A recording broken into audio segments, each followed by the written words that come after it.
So on the line today as 42 Winston Cup stock cars circle this 1.522-mile high bank oval, 24 degrees of banking, 328 laps to make up the 500 miles, and the race record is held by Dale Earnhardt from his 1990 win at 156.8 miles an hour.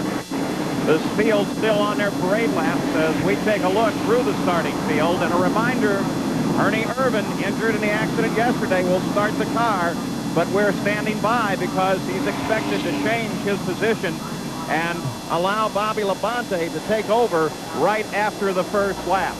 And we look for a green flag as they come off the fourth turn. They work on the backstretch right now, down through the entire field. There we saw Davey Allison back in the 13th row, Daytona 500 winner.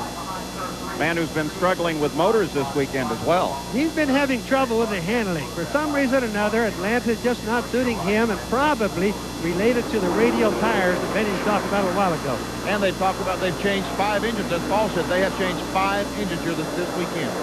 Apparently they're finding metal particles in the oil, and that's something you really have to worry about. The front row, the second row, as they are lined up, and in the third turn. The high banks here at Atlanta, 500 miles lie ahead. And what could prove to be a most pivotal afternoon here in the early part of the Winston Cup season. The safety car comes down off the course. And Terry Labonte inside the second row in the blue car. The front row, Dick Trickle to the outside, Mark Martin to the inside. Royal Ford gives him the green flag, and we are racing. Down into one, just like the pace lap. Labonte comes down to the inside, moves inside of Mark Martin, and there's 3 abreast down the backstretch. And Terry Labonte takes the lead going in turn 3, but can he make it stick? Labonte battles with Dick Trickle as Martin drops back and receives a challenge from Bill Elliott. And as we come to the conclusion of the first lap, from the second row, Terry Labonte moves up and takes the lead. That was quite a daring move that Labonte made, going 3 abreast down the front straightaway on the first lap. So as Terry Labonte takes the lead of this race and begins to pull away, here comes Ernie Irvan, and Jack Arute is waiting for him. And Benny Parsons, you were talking about the great run by his brother, Terry Labonte. Well, now Bobby Labonte will get a chance to show how well he can drive this McClure racing car. Ernie Irvan, only 2 hours out of the hospital, pulls the car to pit road. Now, what they did before the start of engine, they practiced this driver exchange to try and get it done as quickly and expeditiously as possible. Irvan still hurting with the collarbone. He is out of the car, as you can see, and now Labonte gets in, and the seat belts and shoulder harnesses were already adjusted to him, so he should not have a great deal of difficulty getting in the car and getting strapped up. The window net is going up. Crew Chief Tony Glover in control of that, and they are now repositioning the steering wheel, and it's taking longer, Paul, than they anticipate. He will go a lap down. And as he goes a lap down, Terry Labonte flashes across the line in his number 94 car. It took 37 seconds to get a new driver in Ernie Irvan's car. And now Labonte continues a battle with Dick Trickle as there goes Ernie Irvan out. Well, you could notice right after the start of the races, some of the drivers are a little bit careful. The weather's really cool today, and also it's a little bit of a breeze blowing, and they've got the radial tires. A lot of them are still not sure of it, even though they're faster than the bias slide. But now they're starting to race again and start to gather each other up a little bit. The Labonte in front, Dick Trickle in second place. Mark Martin runs in third right now. They're strung out at the front of the field, and the rest of the field safely around this track. There's Bobby Labonte now in Ernie Irvan's car. And he's got a couple of laps to make up if he's to get back to the front of this field and do battle with these cars. Labonte still holding off Trickle. Mark Martin has moved up. His teammate, Bill Elliott's teammate, Sterling Marlin, has pulled into 4th place now. It looks like that Martin, Sterling, Marlin, both those cars now have the faster cars. You can see Martin pull right up on the back bumper of the Trickle car. Of course, if we're looking at that battle of manufacturers, well, for the moment, Oldsmobile, GM product is sitting in front. It's going to make a lot of people in Detroit, that General Motors, pretty happy. You know, Paul, I don't think we've ever seen a time that's been more important between the car manufacturers as it is today. Ford changed their program last year or for this year. to an incentive program. In other words, you get paid on what you do with a Ford product, whereas General Motors kind of picked out the guys they want to be their team guys, and the rest of the guys are not doing as well. And here comes Dick Trickle as he puts a nose inside of Labonte. Mark Martin closes up behind him, and Dick Trickle moves into the lead. Dick Trickle, Billy Stavola, Mickey Stavola, those guys that own that car have to be thrilled to death with their car. But here comes Labonte back. He gets a grip on the outside. He will lead this lap. The completion of lap number 6 sees Labonte go onto the scorecard as the leader of the race. Trickle had him on the backside, but the record book will show Labonte. 5 cars running separate now from the rest of the field. Labonte, then Trickle, then Mark Martin. And Richard Petty runs in 30th now. There you see him alongside Glotzback. That's Chad Little just behind him. Chad Little in the 66, trying to get by Richard Petty back to the lead. Terry Labonte being pressured once again by Trickle. And we see Alan Kowicki. Wicki gets around Sterling Marlin now. Well, you got 5 cars there you can throw a blanket over, and this is just the first few laps at the race. Now, that's really hard racing this early, don't you think, Benny? I think it is awfully hard. And Paul mentioned, we talked about the radial tires. Some of these guys ought to be sitting back watching what these tires are going to do. There goes Kowicki alongside of Mark Martin. And Kowicki picks up the position. So definitely Alan Kowicki's on a charge. I think Kowicki's mad. He lost by 18 inches last week. He wants to win by 18 laps this week. Yeah, get me back up in front. I want to race with the leaders. He's very close right now. You know, the passing, as you notice when Kowicki did the pass, and he did it pretty easy. It looked like it's pretty easy. The cars actually back off going into the turns here. It isn't like at Daytona where they run almost wide open all the way around. They absolutely back off. So if a guy thinks he can get in the turns a little bit easier, deeper, he just drives right by going in. So the race underway, 8 laps are complete. With a surprise from the second row, Terry Labonte has moved up to take the lead. They're trying to challenge him, but they haven't got by yet. Back at the Motorcraft 500 just seconds ago, this was the situation as Alan Kowicki pulled inside of Terry Labonte and took the lead of the race.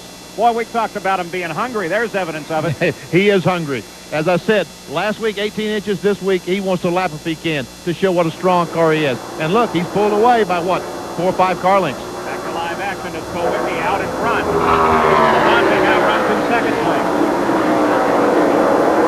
And we see Dick Trickle has dropped back to 4th spot, but still staying in that top 5. You know, it's an interesting thing, Benny. I've been sitting here watching back in the field, the front of the field, the difference in the way the cars look going into the turns. The guys that are running in front are getting in the turns nice and smooth. I think they figured out the radios. I watched, for example, Dale Earnhardt going into number 1 turn a little while ago, and he does about 2 steps. In other words, the car is jerky going in, not smooth at all, totally unlike Dale Earnhardt. And I noticed there's a lot of the cars having the same problem. There's Earnhardt. He now runs in 19th place. Behind Ricky Rudd. He started 7th, has fallen back to 19th. So, and Earnhardt, as Bobby said, he's been running the top of the racetrack. He tries the bottom, but that's not working for him either. Michael Waltrip just behind there. You know, as we go through the garage area, we just talked to these guys, and they don't have the radios figured out. Atlanta is one of the last places that Goodyear's come up with the radios. And again, it's like Benny said earlier, there's so much turn here, not much straightaway. The tire becomes more important on this track than probably 95% of them. So Dale Earnhardt, can he get back in contention as we look back at the front of the field? And Labonte now beginning to close just a bit on Alan Kowicki, the number 7 car. Kowicki, a college graduate, degree in engineering. Very, very bright driver, but he knows exactly the way he wants things. And is very much a part of that team as far as working on the car to make those things happen. Well, he's the owner of the team, and he has his own team. And Benny, I guess we could make up a case. Maybe that isn't always a smart thing to do, but there's the Darrell Waltrip and Kluwick and a few of these guys that are owning their own cars these days. And you look at Bill Elliott, who's been very much a part of his team for the last 10 years. He's now over with Junior Johnson just driving the car, and I've never seen anyone more relaxed than Bill Elliott is right now. He doesn't have that pressure of running the team on him. He's a relaxed individual. But this is Alan Kowicki we're seeing here, and he's got the world on his shoulders trying to win a race. So Alan Kowicki runs in front of Terry Labonte. Mark Martin in 3rd place. Dick Trickle sits in fourth. This was Alan Kulwicki back in 1970. As I said, he holds a degree from Wisconsin in engineering, one of the few college-educated racing drivers. He thinks it's important. Come out of high school and say, well, I'm going to be a race car driver, because you don't know if you've got the ability, if you're going to get the brakes, and you could spend 5 years trying to drive race cars before you ever got to the point where you found out if you even had enough ability to do it at a level like this. And you know, a lot of times if you find out that you're not cut out for it, it's too late to go back to school. So I'm glad I got the education, and I think in the long run it's helped me in racing too. Well, you have to ask yourself, Benny, on a day like today, here's a guy with an engineering degree. Really, the problems you have to solve with the tires, with the rear axles, are engineering problems. So maybe it does help a bit. He's out in front. Well, there's no doubt in my mind that the smarter you are, the better you make a race car go around the racetrack. But experience is the key ingredient. And Kulwicki's been here long enough now to have the experience and know what these racetracks need on his race car. You know, and very often the guys that work the hardest and have it the roughest at times, you know, like, for example, this time last year he didn't have a sponsor. Sometimes they work a little harder and try a little harder, and it shows up on the racetrack. On board with Bill Elliott, you may look up ahead there, and you'll see Darrell Waltrip has managed to get past both Elliott and Marlin and is moving up. Let's take a ride with Bill Elliott. Down in turn one, 190 miles per hour. Off the back on the gas. We heard him get on. He's about in the middle of the racetrack. As he comes off, he lets the car drift up against the outside retaining wall. Now, he's relaxed. This is the back straightaway. Now already backing off the gas into the corner. This is the pass for the second spot, or the third spot. As Dick Trickle gets around Mark Martin, let's go back on board with Bill Elliott. And these straightaways are banked 5 degrees. If Elliott spins, he's going to hit that inside wall. He has to go down and hit the wall. And look at that hood right there in the in-cam shot. Look at that hood shaking. Now that shows you the little black spot right in the middle of it by Budweiser there is the carburetor inlet. You can see all the air pressure pushing down on the hood. That's pushing down that air to get into the carburetor. The guys worked more on that one little spot for horsepower than any other thing in the whole car. Have you see the hood on your passenger car wiggling around like that? Pull it in right then, right, Bobby? You definitely pull it in. Know something wrong, but in this particular case, that's a sign of success. Bobby, if your passenger car runs 190, I don't want to ride with you. Exactly. So on board with Bill Elliott while still at the front of the field. There he is, number 7, Alan Kulwicki. Terry Labonte is chasing. 23 laps are now into the record book as the run for 500 miles in the Motorcraft 500 continues. We're back at the Motorcraft 500 from Atlanta Motor Speedway, where Alan Kulwicki continues to lead Terry Labonte. Labonte led the opening laps, and then Alan Kulwicki was able to overhaul him. Other racing going on. Davey Allison, he's moving up 25th to 12th. Look at Darrell Waltrip sitting up there in 4th position right now. And Hut Strickland has moved from 26th to 13th.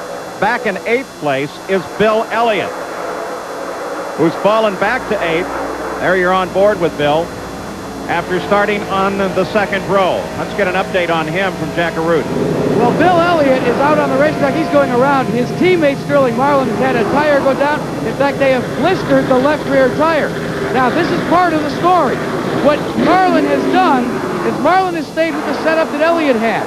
Elliott, on the other hand, has taken a setup where instead of going hard and deep into the corner, he wants to be able to come out at higher RPM and quicker out of the corner.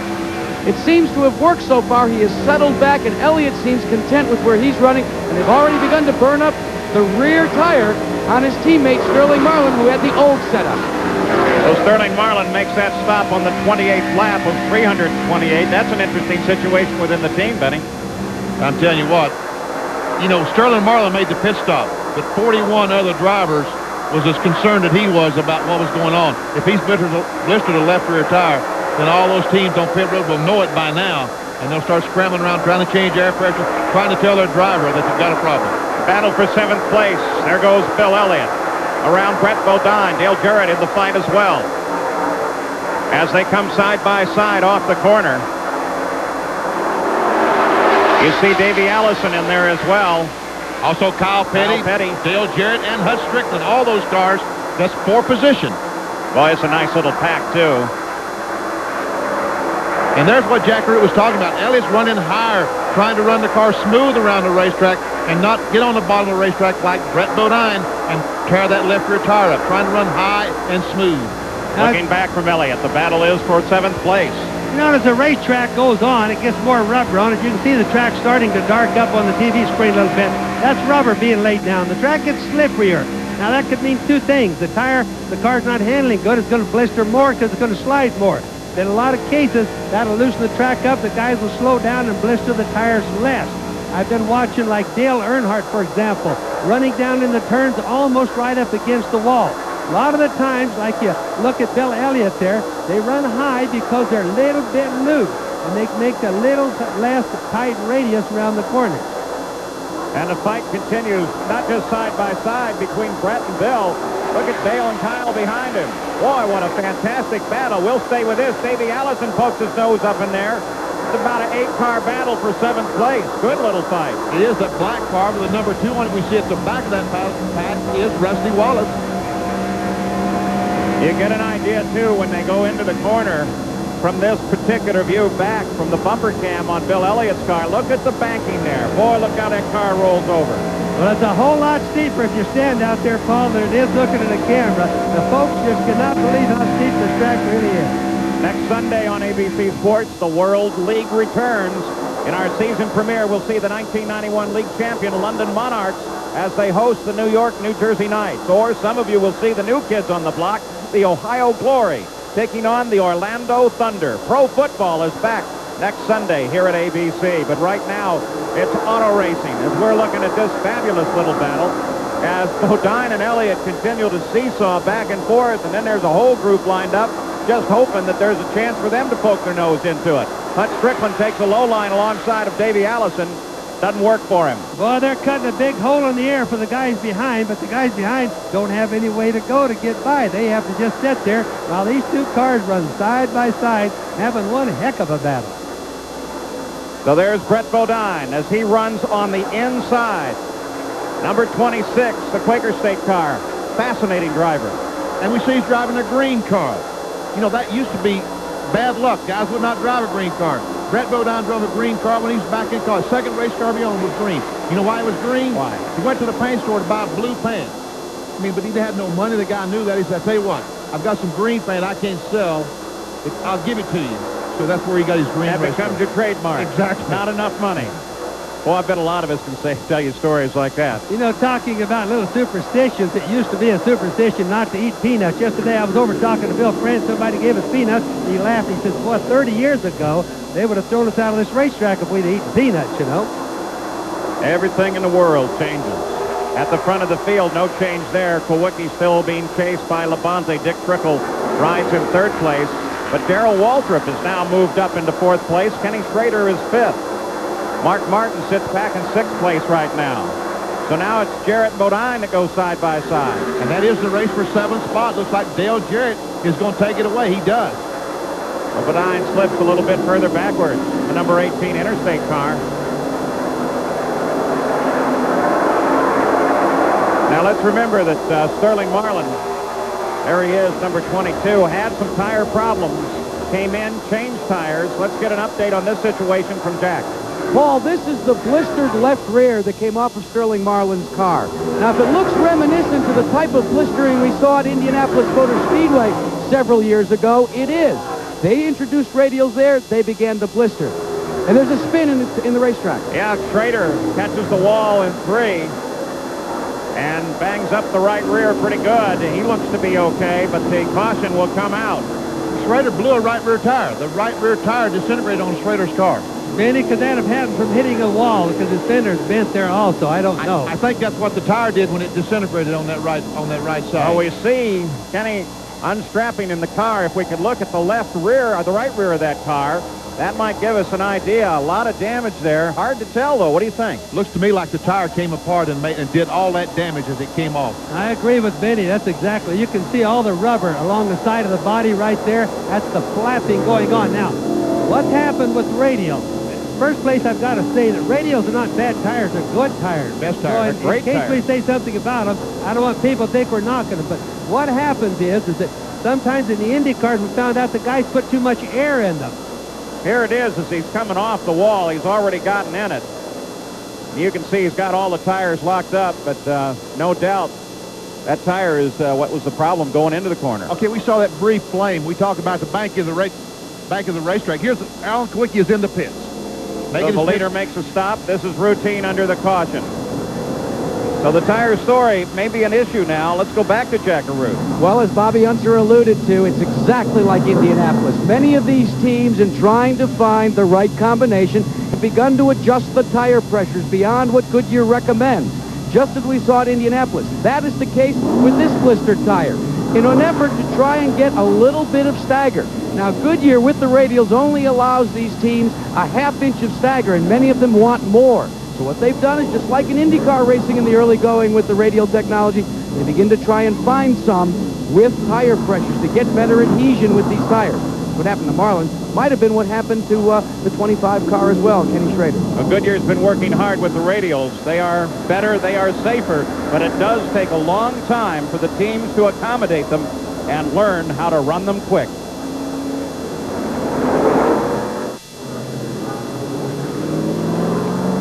Darrell Waltrip is the leader after a great pit stop. He leads them out now as they prepare to go green. Pole sitter Mark Martin had problems, too much fight in the racetrack. Jack Roush and the crew told us they took 3 rounds of wedge out of the setup. We'll see if he works any better. He's 5th in the single file procession as they get set to go green. Paul? We've raced 1,134 laps this season. It's only the 12th lap, led by a Chevrolet. Darrell Waltrip is at the wheel, and he will bring them back to the green flag. He won the battle in the pits. Kawicki built up a 2-second lead, then out came the caution, and he lost that lead in the pits.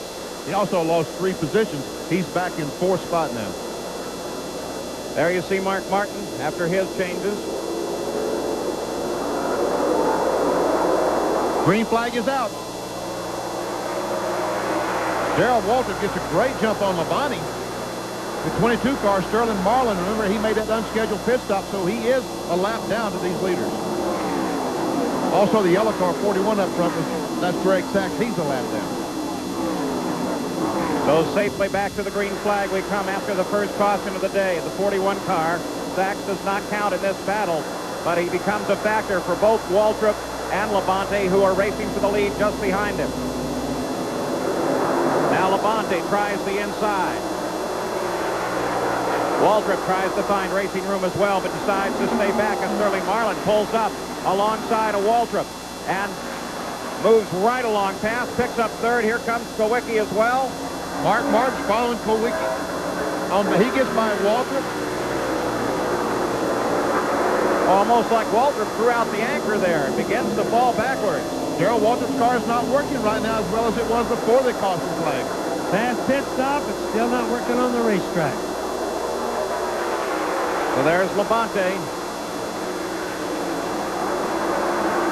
And down in there, the 15 car. That's Bodine. He's going by Waltrip. Dale Jarrett's going by Waltrip. Darrell Waltrip having some problems. So let's go on board with Jeff Bodine now. And we can add in some telemetry from the Ford Motor Company that shows you the performance of this car. See that red? That tells you when he's tapping the brake. Hey, he tapped the brake a little bit. These guys tell you they don't hit the brakes going these corners. RPM speed. What's his speed down the front straightaway? 175, 186, 189. 189 miles per hour, and then lightly hits the brake. Look at that RPM, Benny. That's turning pretty tight for 500 lap record. I was watching the speed. I was concerned about the speed. 8,200 RPM I'm seeing on there. 8,300 RPM. That's a bunch. Dale Jarrett, Davey Allison just ahead as Jeff Bodine works himself down to the inside. And again, keep an eye on the upper left-hand corner of that box. Surprising how much he has been using the brake. And remember, at this racetrack, 8,500. That's getting a good draft down the straightaway. The cars are not running carburetor plates. There's no carburetor plates on these engines, just so the people know. If they did, they wouldn't turn this kind of RPM. You know, Benny, I wonder how the drivers feel about this kind of telemetry, because you used to always come in and say, oh, never touch the brakes, no problem. Now, everybody knows the truth. Everybody knows that they touched the brake. We saw Dale Jarrett's car wiggle as he went in the corner, in the 3rd corner. He's still hopping around a bit, stabilizes on the straight. A lot of that is aerodynamic stuff that's moving that car around. This isn't a good drafting track as opposed to like Daytona or Talladega or something like that. More of a handling track, like Benny said earlier, but the wind from the other cars is buffeting moves them around a lot. Battle for third place as Davey Allison gets around Dick Trickle and picks up third. Mark Martin closes in behind Trickle now. Third, fourth, fifth, and sixth there. Again, the 41 car not running on this string, running a lap down. Out in front is Terry Labonte, picked up an advantage. And that red car we saw, that is Jeff Bodine. Just went by the pole sitter, Mark Martin. The 41 car, Greg Sachs, got a penalty a little while ago, going through the pits too fast. But just notice how fast he's going. And obviously, he's running the same speed as the leader. Now, to explain that situation, too, they do run a speed limit, 55 miles an hour here at Atlanta. You go through that pits too fast, you're going to get a penalty guaranteed. They monitor the speed all the way through. Labonte still runs in front with 49 laps complete.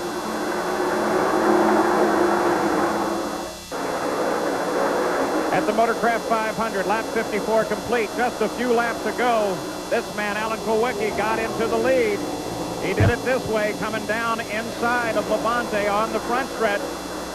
Little drag race, picked up the draft, and picked up the lead of the race. Labonte now in second. Davey Allison beginning to close in from third. Dick Trickle runs in fourth. And Mark Martin, the pole sitter, sits back in fifth place. And there's Davey Allison as he comes alongside of Labonte and picks up second place. Davey Allison started 25th. He's up to second spot. So it looks like if he can keep the engine together, this is a guy to be reckoned with. He's really got that thing handling. I've been watching him, Benny, and he's working just about any place on the track. And most importantly, he's working on the bottom to do the passing. The other guys who work on the top and not the bottom have a heck of a time trying to pass. Because the bottom side of the racetrack is about the only place you can pass this racetrack, especially if your high groove is your better place, and these guys are running high. If you don't have a prayer again. Unless you're Richard Petty in the old days. Remember, too, that Davey Allison is on his fifth engine today. Let's get an update on his situation from Gary Terrell. Well, Paul, we just got a quick word with Larry McReynolds, the crew chief for Allison. He's moved to second, as you pointed out. They took one round of wedge out on that last stop. This car now is really handling well. He may be the fastest car on the racetrack as he chases Kulwicki. So there's Davey Allison as he works his way around, having picked up second position. They found particles in the oil of that car several times this morning, kept changing the motor. Back at the front of the field, Alan Kulwicki. Let's get an update on this car's situation. Here's Jack. Well, Paul, I'm with Paul Andrews, who's the crew chief for Alan Kulwicki, and we understand you're blistering left rear tires. Yeah, I just talked to Goodyear about it. We don't think it's going to be a real big problem. You know, it is a blister. If the car gets pushed real bad or loose real bad, we're going to try to take it easy, and we'll just see what happens. We think it'll be good for the rest of the day. Get a little rubber on the track, and we'll be in good shape. But the question I put to you is, do you run the recommended Goodyear tire pressures, or are you experimenting? Right now we're running recommended, but you know, we'll do what it takes. If we feel we need to do something, we'll experiment a little bit. I would have to think that right now, despite the fact that Alan Kulwicki's leading, you've got to think maybe he's got a time bomb on that left rear. I think if I was going to do it, though, I'd go with the tire engineer's recommendation until I was real familiar with it. Of course, you don't know how much extra the crews have been able to discern out of that tire. Out in front, Alan Kulwicki, the 7 car. The race thus far at 50 laps. Terry Labonte was the leader of the race, averaging at that time 149 miles an hour. There'd been 5 lead changes and 1 caution flag. That when Kenny Schrader got into the wall. 39 cars remain in the run, and Alan Kulwicki is out in front. Lap leaders thus far: Mark Martin, Labonte, Kulwicki, then back to Labonte, then Darrell Waltrip took over, then Labonte, and then slightly after the 50th lap, Kulwicki moved back into the front of the field. Well, remember, on the tire problems, a race is a racer. He's going to run whatever tire pressure makes the car go fast first. And then secondly, I just noticed Kulwicki smoking the left rear tire as he came off the turn there. But they're going to make it go fast first, and then secondly, they'll start worrying about how to make him last. That's when they'll come back to the soft pressure. So 60 laps are now complete. Kulwicki still runs in front, but Davey Allison is closing in. Here's the fight for 7th place as Mark Martin gets overhauled. And Darrell Waltrip is going back to the front. Remember, he started first. He drifted all the way back to about 10th, and now he's working his way back. Strange. Benny's running awfully high, so we know he's not handling right, but apparently as he runs a little while, the tires must get hot and start suiting his chassis settings a little bit more. because he definitely doesn't go fast when he comes out of a pit stop, but he's going faster now. Look how high he is on the track. And our pole sitter, Mark Martin, has drifted back. This is 8th spot. 7th spot. Darrell is now in 7th. The 6th car, Mark Martin, is now in 8th. You notice Darrell right there in the car 17. When he gets up, he goes a little bit higher in the turns than the other guys are. Darrell Waltrip sits in 7th. Harry Gant in front of him. He's in 6th spot. The 15 car, Jeff Odine, is in 5th. There's the 4th place car, the black and red car, Dick Triple. You know, Harry Gant really had a pretty good year when you think about it. I think he's still somebody definitely to watch in the points fight. He's sitting there second in the points coming into this, and he's been pretty consistent throughout this year. Let's go down to the pits again at Jackaroo. Paul, Bobby Unser was trying to determine and thought maybe that the tires would have to come back in for Darrell Waltrip. Well, that is indeed the case. I checked with his crew chief, Jeff Hammond. The tires that came off on that first pit stop, temperatures were great, pressures were terrific, but they said they knew that it was going to take 10 to 15 laps before they would, as they say in racing car land, come back in and allow Waltrip to go back to the front. So Waltrip runs in 6th. We're back at the front. It's Davey Allison now stalking. Alan Kulwicki closes in, and they will now have to work their way through traffic. That's Dave Marcus in the 71 car as they move high around Marcus. And Davey Allison is quicker than Alan Kulwicki right now. He has caught him, and it's all but all the thing now is just as soon as he gets by him, he will start pulling away from Kulwicki. Now let's keep in mind again the tire staggers that these cars are having to go. With the radial tires, they only have one choice of staggers. That's a ½ inch. That's in the diameter around the tire, 1/2 inch. About 3/10 in the diameter of the tire. The circumference is a ½ inch. Now, these guys are used to bias ply tires where they can change the pressure. Say 3 pounds, 4 pounds, sometimes even 1 or 2 pounds. Change the diameter, change the stagger, make them handle differently. Today, they have to work everything else around the given stagger that they have. So Alan Kulwicki being chased down by the Daytona 500 winner, Davey Allison, as he tries to close in on that 7 car. Nice fight at the front of the field. I really don't think Davey is trying to catch or pass Alan Kulwicki right now. I think it's a simple matter that he knows it's an awful long race. He already knows that some guys have been having a few problems in the tire department. So I think he's going to use as much draft as he can, let Kulwicki help pull him along. There they are, 1st and 2nd place. Davey Allison, of course, became the 500 winner just like his father before him. Davey Allison following his father's footsteps. Winning the Daytona 500 is the best win that we've ever achieved, but finishing second to my dad in the 1988 Daytona 500 is by far and always will be my fondest memory in this business. So there's Davey Allison running in 2nd place. Started 25th and carved his way up through the field. Sometimes that shows you how unimportant qualifying is, because everybody wonders how Davey could be 25th in qualification, get back up to 2nd. We all know he's a fast race driver and a good car, but it has to do with problems that they have during practice, and they don't have all that much time in qualifications anyway. So they fight at the front of the field. Kulwicki chased by Davey Allison. As we'll be back after this message and a word from your ABC station.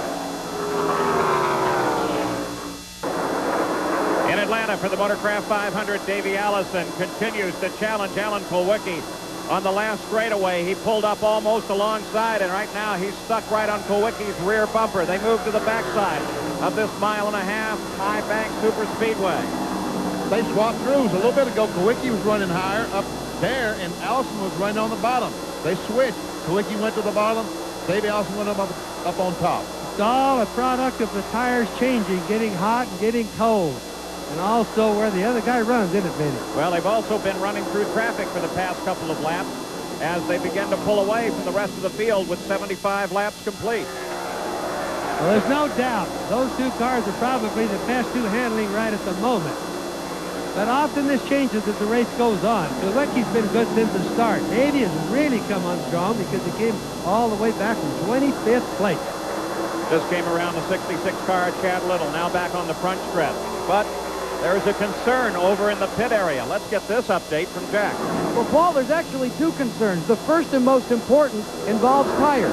NASCAR is informing each and every one of the crew chiefs down pit road that on lap 85, they will put out a caution so that crew chiefs can check the left rear tires. But by the same token, they are also concerned about the weather, because the weather is not good right now. We're having intermittent sprinkles, and we could have some weather coming into the Atlanta Raceway that could put a halt to some racing for a while. Well, let's hope not. Remember last year, this race on Sunday got started, then the rains came, and they had to finish the race with Kenny Schrader winning it on Monday. Davey Allison continues his pursuit of the lead. As we watch the two guys in front, Darrell Waltrip has moved back up to third place. He fell back. He's now back up to third spot. But still, he has a little distance to make up before he can do battle with these two. Benny, how would you feel? Do you think that they're going to give the drivers all the information on the radio about those tires, or is that something you wouldn't want to worry about? No, I think they're giving them all the information they possibly need. Yeah, you really have to. The driver has to know everything that might happen. I think it shows that NASCAR is really a nice, concerned organization because they are saying, like, for example, a pit stop at 85, or yellow at 85 laps. Darrell Waltrip slowing down now as the 17 car comes off the pace. Davey Allison, using the traffic, begins to charge inside on Kulwicki while Waltrip slows down. And here comes Allison down low, working the low groove on the high bank. Oh, hold it, David. Don't push up too far because there's someone there. Side by side on the front stretch. Still a little traffic just ahead. Kulwicki maintains the position. Now, Davey backed off earlier than he had to because he saw that traffic was going to get him right in the middle of the turn. So he's better off to lay back and get another run at Alan Kulwicki. Now they've got Bobby Hamilton right direct in front of him. Are they going to go split the guy? I think Kulwicki was looking at that for a second. Now they both decide to go low as Bobby Hamilton comes a little high. Now, Davey's got him blocked. There's nothing that Kulwicki can do. He just happened to come out wrong on the shuffle of the cars ahead of him. There comes Darrell Waltrip. We mentioned he slowed down. He is now on the pit road.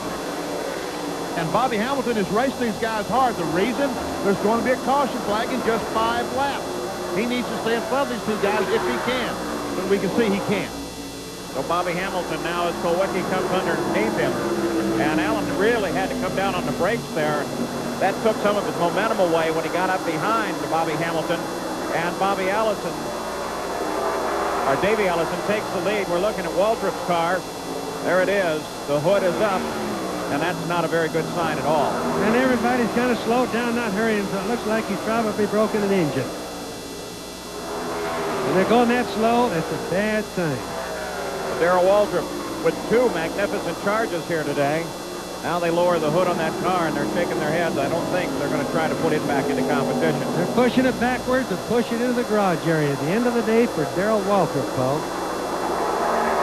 And there's Davey Allison out in front of Kulwicki. Let's get an update on Darrell Waltrip now, Gary.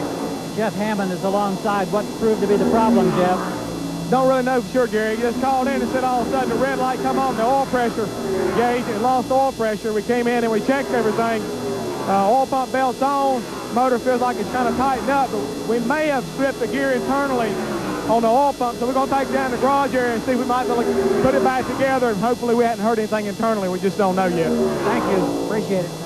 There you see Darrell. He's not very happy. These engines are, Paul, turn 8,300 RPMs. Boy, if you lose that oil pressure, you're going to hurt something immediately inside. Doesn't take very long. But if it's just in the pump, then maybe, in fact, they can get something done back at the front of the field. Davey Allison now begins to pull a bit away and is running alone now after his pass of Alan Kulwicki. That lap-down car of Mass separates Kulwicki from Allison. And since Darrell Waltrip had the engine problem, fell out of the race, Harry Gant has moved into third spot in his Oldsmobile. As you said, he has been consistent this year, as consistent as anyone. He's a car to be reckoned with today. What about that wonderful string of wins he pulled off last year in the fall? They call it Mr. September. Win after win. Boy, it was great. Benny, maybe that's a good sign for us. The older you get, the faster you get, because Harry Gant is definitely faster than he used to be. But I don't want to drive a race car. I don't want to. I'll be the fastest at the airport, the fastest at the booth, but not in a race car. Davey Allison, the Daytona 500 winner. Is this shades of Daytona again? Caution flag is out. As the caution comes out, Davey slows it down. This is lap 85, as they told us in the pits. I think Jack Arute told us just a moment ago. There is a caution flag to make sure that these left rear tires are going to stay on these cars. Now, Benny, let's tell the people again, this is a NASCAR yellow. This is a deal for safety. Les Richter's decided they must take a look at these tires because they really don't want the accidents. That doesn't make good racing. So NASCAR makes the decision, warns everybody, and then brings the caution out. The caution car in front of Davey Allison, the leader of the race, here at 85 laps, 328 laps, the scheduled distance to make up the 500 miles. As they race here for a purse of $753,000. This will give the crews a chance to take a look at those cars, look at the tires. Now, what would their options be, Benny? Well, right now, if there's only isolated instances, if only a car or two has a left rear tire bad, then they will probably just run green flag and let those guys work it out. But if everyone has a left rear tire, then we'll find out about the next option. And, of course, as soon as they went yellow, they also opened the pits, and that gave Davey Allison and the rest, the leaders of this race, a chance to come down. And now the crews will start to take a hard look. At the same time, as long as you got the car there, it only takes one guy to look at the tire. The rest of them can go to work. And we got to keep in mind, what they're doing now is going to take the tires off. Even if they didn't need them, they're going to look at them. This race is 328 laps long. There's only 85 laps into it right now. What they see from the tires will have to do with how their game plans go the rest of the race, Paul. Allison comes out and gets out just ahead of Alan Kowicki. Harry again has his car moving, so I guess he will come out in third spot. He does. So the cars come out on the racetrack exactly the way they went in. And, of course, under the caution, nobody's really coming out hot. And now these crews will have to go to work among themselves and also with the tire engineers to make sure that they have something that's workable to the end of the run. It's always talk about how they used to do it and how they do it now. You notice when they come out now, they don't smoke their tires down the pit lane. They must go a certain speed. The pits are blocked off in segments. There's lines across them. Les Richter and Dick Stady sat over there with stopwatches. They use these things a little bit like the VASCAR speed traps on the highways, and they clock and see how fast the guys are going, and they do it randomly. So the guys could get caught. They don't want to take a chance on it. So all the racing out of the pits is ended. As Richter and Beatty are NASCAR officials, along with the group that keeps good track of this race and keeps them under control. Let's go down to Alan Kowicki's pit. Here's Jack. Well, Paul Andrews has just completed talking to the Goodyear Racing tire engineers. These are the tires that came off of Alan Kowicki's car. And, Paul, what do they look like? They look real good. They look good. I guess we got the rubber on the track, you know, and we told Alan about it also. He probably took care of the car a little bit better. 104 is running real good today. You know, we let a lot of laps. We want to keep leading some more. We don't want no problems. NASCAR don't want no problems. They done a good call by having that pit stop. That was good. When you say Alan takes a little better care of the car because he knows he's got a tire problem, what can he do? Well, just maybe drove a little different. Knowing there was a problem, knowing where the problem was. That's, you know, just kind of in his mind and maybe drive in just a little easier or something like that, or come off a little easier. I think we're going to be fine. Let's check in with Gary Gerald and see how the second place car's tires are.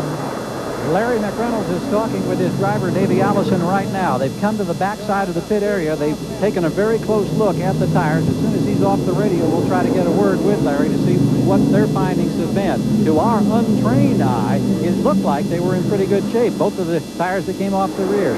Larry, can you tell us about your assessment on those tires? Well, we looked at them. You know, that was stickers when we put them on. They was new tires. There's been a lot of teams blistering tires. We discussed when we started the race and went to stickers.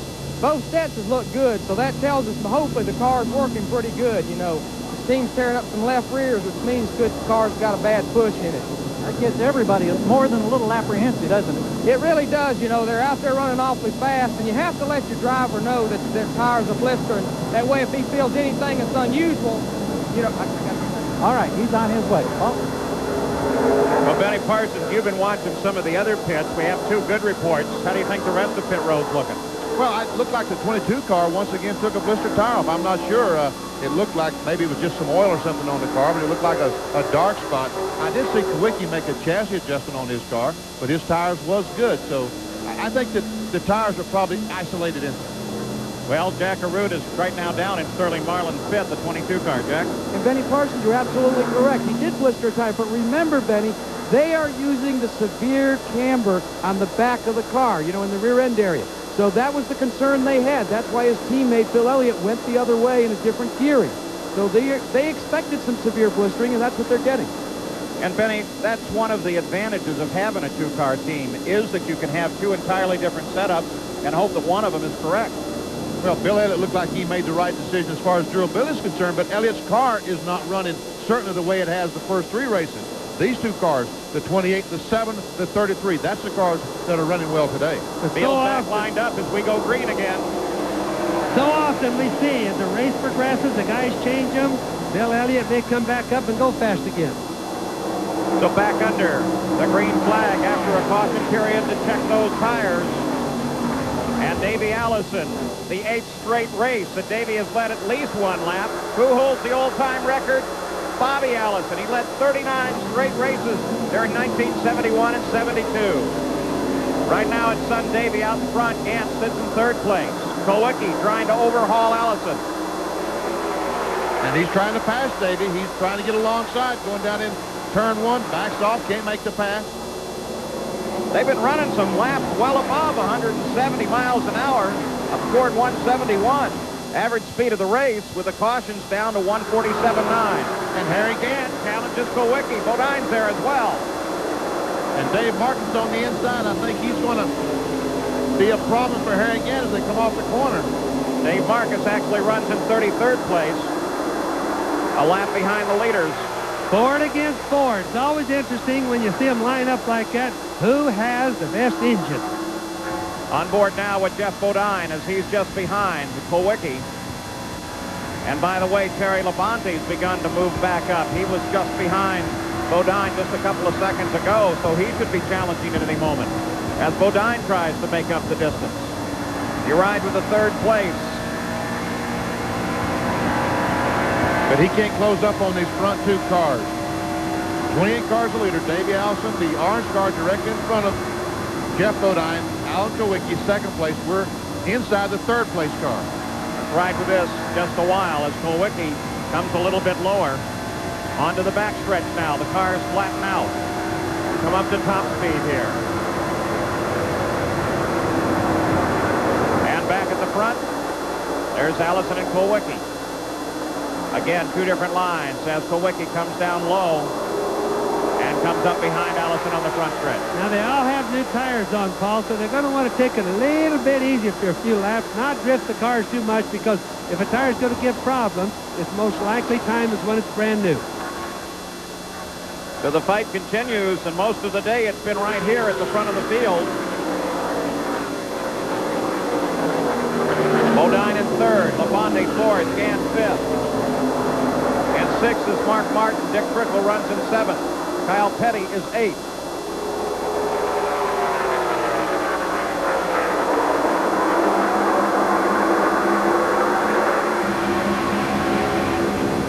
Thirteenth place car, Bill Elliott. Michael Waldrop up ahead. But let's get an update on Bill. Here's Jack. I'm with Tim Brewer, who calls the shots in the Junior Johnson pit for Bill Elliott. And you don't have tire problems. No, the tires, you know, we don't have any problem with those, Jack. It's just one of those deals right now where we made a lot of changes this morning. We kind of lost the cambered housing we had.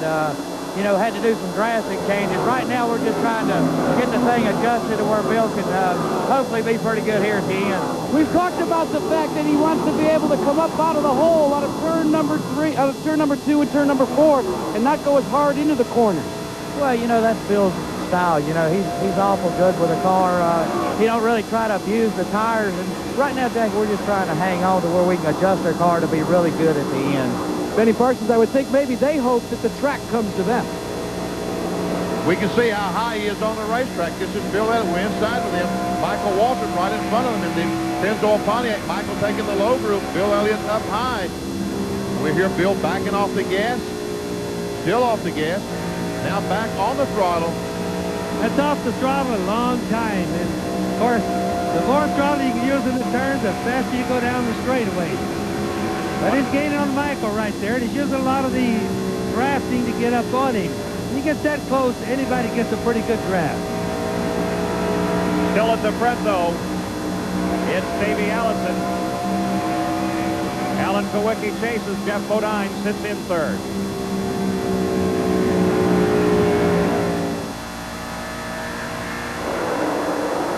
We're back at Atlanta Motor Speedway, the Motorcraft 500. 328 laps of scheduled distance, 102 are complete. 500 miles. Davey Allison, the winner at the Daytona 500, is out in front of Alan Kowicki. In third place is Harry Gant. Jeff Bodine sits in fourth. Fifth place is Mark Martin, the pole sitter on this run. The interval first to second, just at 1.2 seconds. But it seems for the past several laps that Kowicki has been satisfied to sit back and watch Davey Allison and find out exactly how the cars are performing and perhaps also try and conserve some of the tires. As we look down through the entire lineup now at lap 100. Davey Allison, Alan Kowicki are front two. There we see Jeff Bodine, Terry Labonte, Hut Strickland, Kyle Petty in ninth, and Dale Jarrett in 10th. Morgan Shepherd, time winner here. Richard Petty moves up from 32nd into 12th, so he's having a great day. We see Earnhardt started 7th back in 18th, followed by Rusty Walsh, Derek Coates. Saw Charlie Glotz back there a moment ago. Competed here in 1960. That was the year this track was built. All these cars are one lap down. Bobby Hillin, Stanley Smith, Buddy Baker. Dorsey Schrader 2 laps down, along with Ernie Irvin's car driven today by Bobby Labonte in 35th spot. There's the completion of all the cars currently running. We have 3 out of the run. Darrell Waltrip, Bob Chack, who actually started the car for Dave Mader III, and Ken Schrader with his accident. Waltrip, the engine let go, though there was an indication they were going to try to get that car back into the fight. So that's the rundown of the full field. We are now 105 laps deep. The leader, Allison. And Harry Gant just blew by Alan Kowicki down in 1 and 2 and took over that second spot. So Harry Gant now on the move. Maybe the quickest car on the racetrack. Tell you what, this is definitely a man to watch this season. I think Gant is having a good time. That car is running very well. You keep talking about the domination of the Ford. That Oldsmobile has been very powerful. People might have thought he was an accident last year, but Paul, he's not an accident. That Harry Gant is on the move. Well, Davey Allison is in the lead, back in 16th place, moving down below Michael Waltrip in the 30 car. That's the 3 car of Dale Earnhardt. Started 7th, back to 17th place, 16th now. Boy, he caught a break on that caution because he was running right in front of the leaders, and the caution kept him on the leader lap. So Earnhardt, former winner here, couple of wins for Earnhardt. Boy, he loves this track. It's a long time since we've seen Dale have this many problems. He just hasn't gained much. Watch how high. Well, the one time I've been watching, now he's running low. Every lap up till now, I've been sitting telling you and Benny how high he's been running, almost touching the walls in the corner. But you know, Bobby, a couple of laps ago, he moved down on the bottom of the racetrack, and his speed has picked up dramatically down lower. He's not handling good, and he's trying to grab that dry pavement where there's no rubber down there. He was running so high a little while ago, Benny, I really thought he was going to scrub the wall a couple of times. He was called the Dominator. I'm sure he will be again. So as Earnhardt works his way around, remember in 1980, it was Dale's second career win, his first on a super speedway here in Atlanta. Let's take a look. The final lap of that race. Little different car. Royal blue and yellow instead of the black of today. That was owned by the young man out of California, Rod Osterlund. Dale Earnhardt in 1980, the winner at Atlanta. Davey Allison continues to overhaul this field. He just went around Dorsey Schrader, now comes high on Chad Little as he puts them both yet another lap down. And he is having a spectacular run. And back in the field, there's Richard Petty, the famous number 43, runs in 13th place. But that's a substantial increase from where he started in 32nd.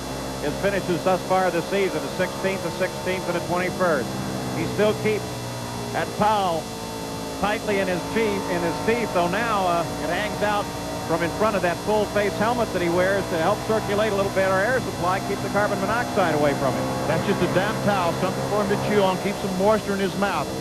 You see him going down that corner. We saw him look up just a moment ago. There he looks up to see who's behind him. There we see Earnhardt on the inside, and look, Richard Petty still doesn't wear gloves inside that race car. Now just hunkered up on that wheel there. He is, without a question, a legend. His 34 years behind the wheel, he scored the most victories in the Winston Cup, over 1,100 races, 200 wins. When he retires, will there be a new face at Petty Racing? It's going to be tough. It's going to be tough on me to turn loose of what I've been doing for 34 years. You know what I mean? And as far as driving, I can always tell somebody else what they do wrong because I've been out there and see what's going on. So I'm going to have to control myself from that standpoint. And plus, going from, like you say, a Petty driving the car to another Petty would be too much comparison. And I don't want to get into that, and Kyle doesn't want to get into that. But if we could get someone else to drive the car for a couple of years and do pretty good with that, then, you know, then if Kyle did come back, then he'd come back as his own man.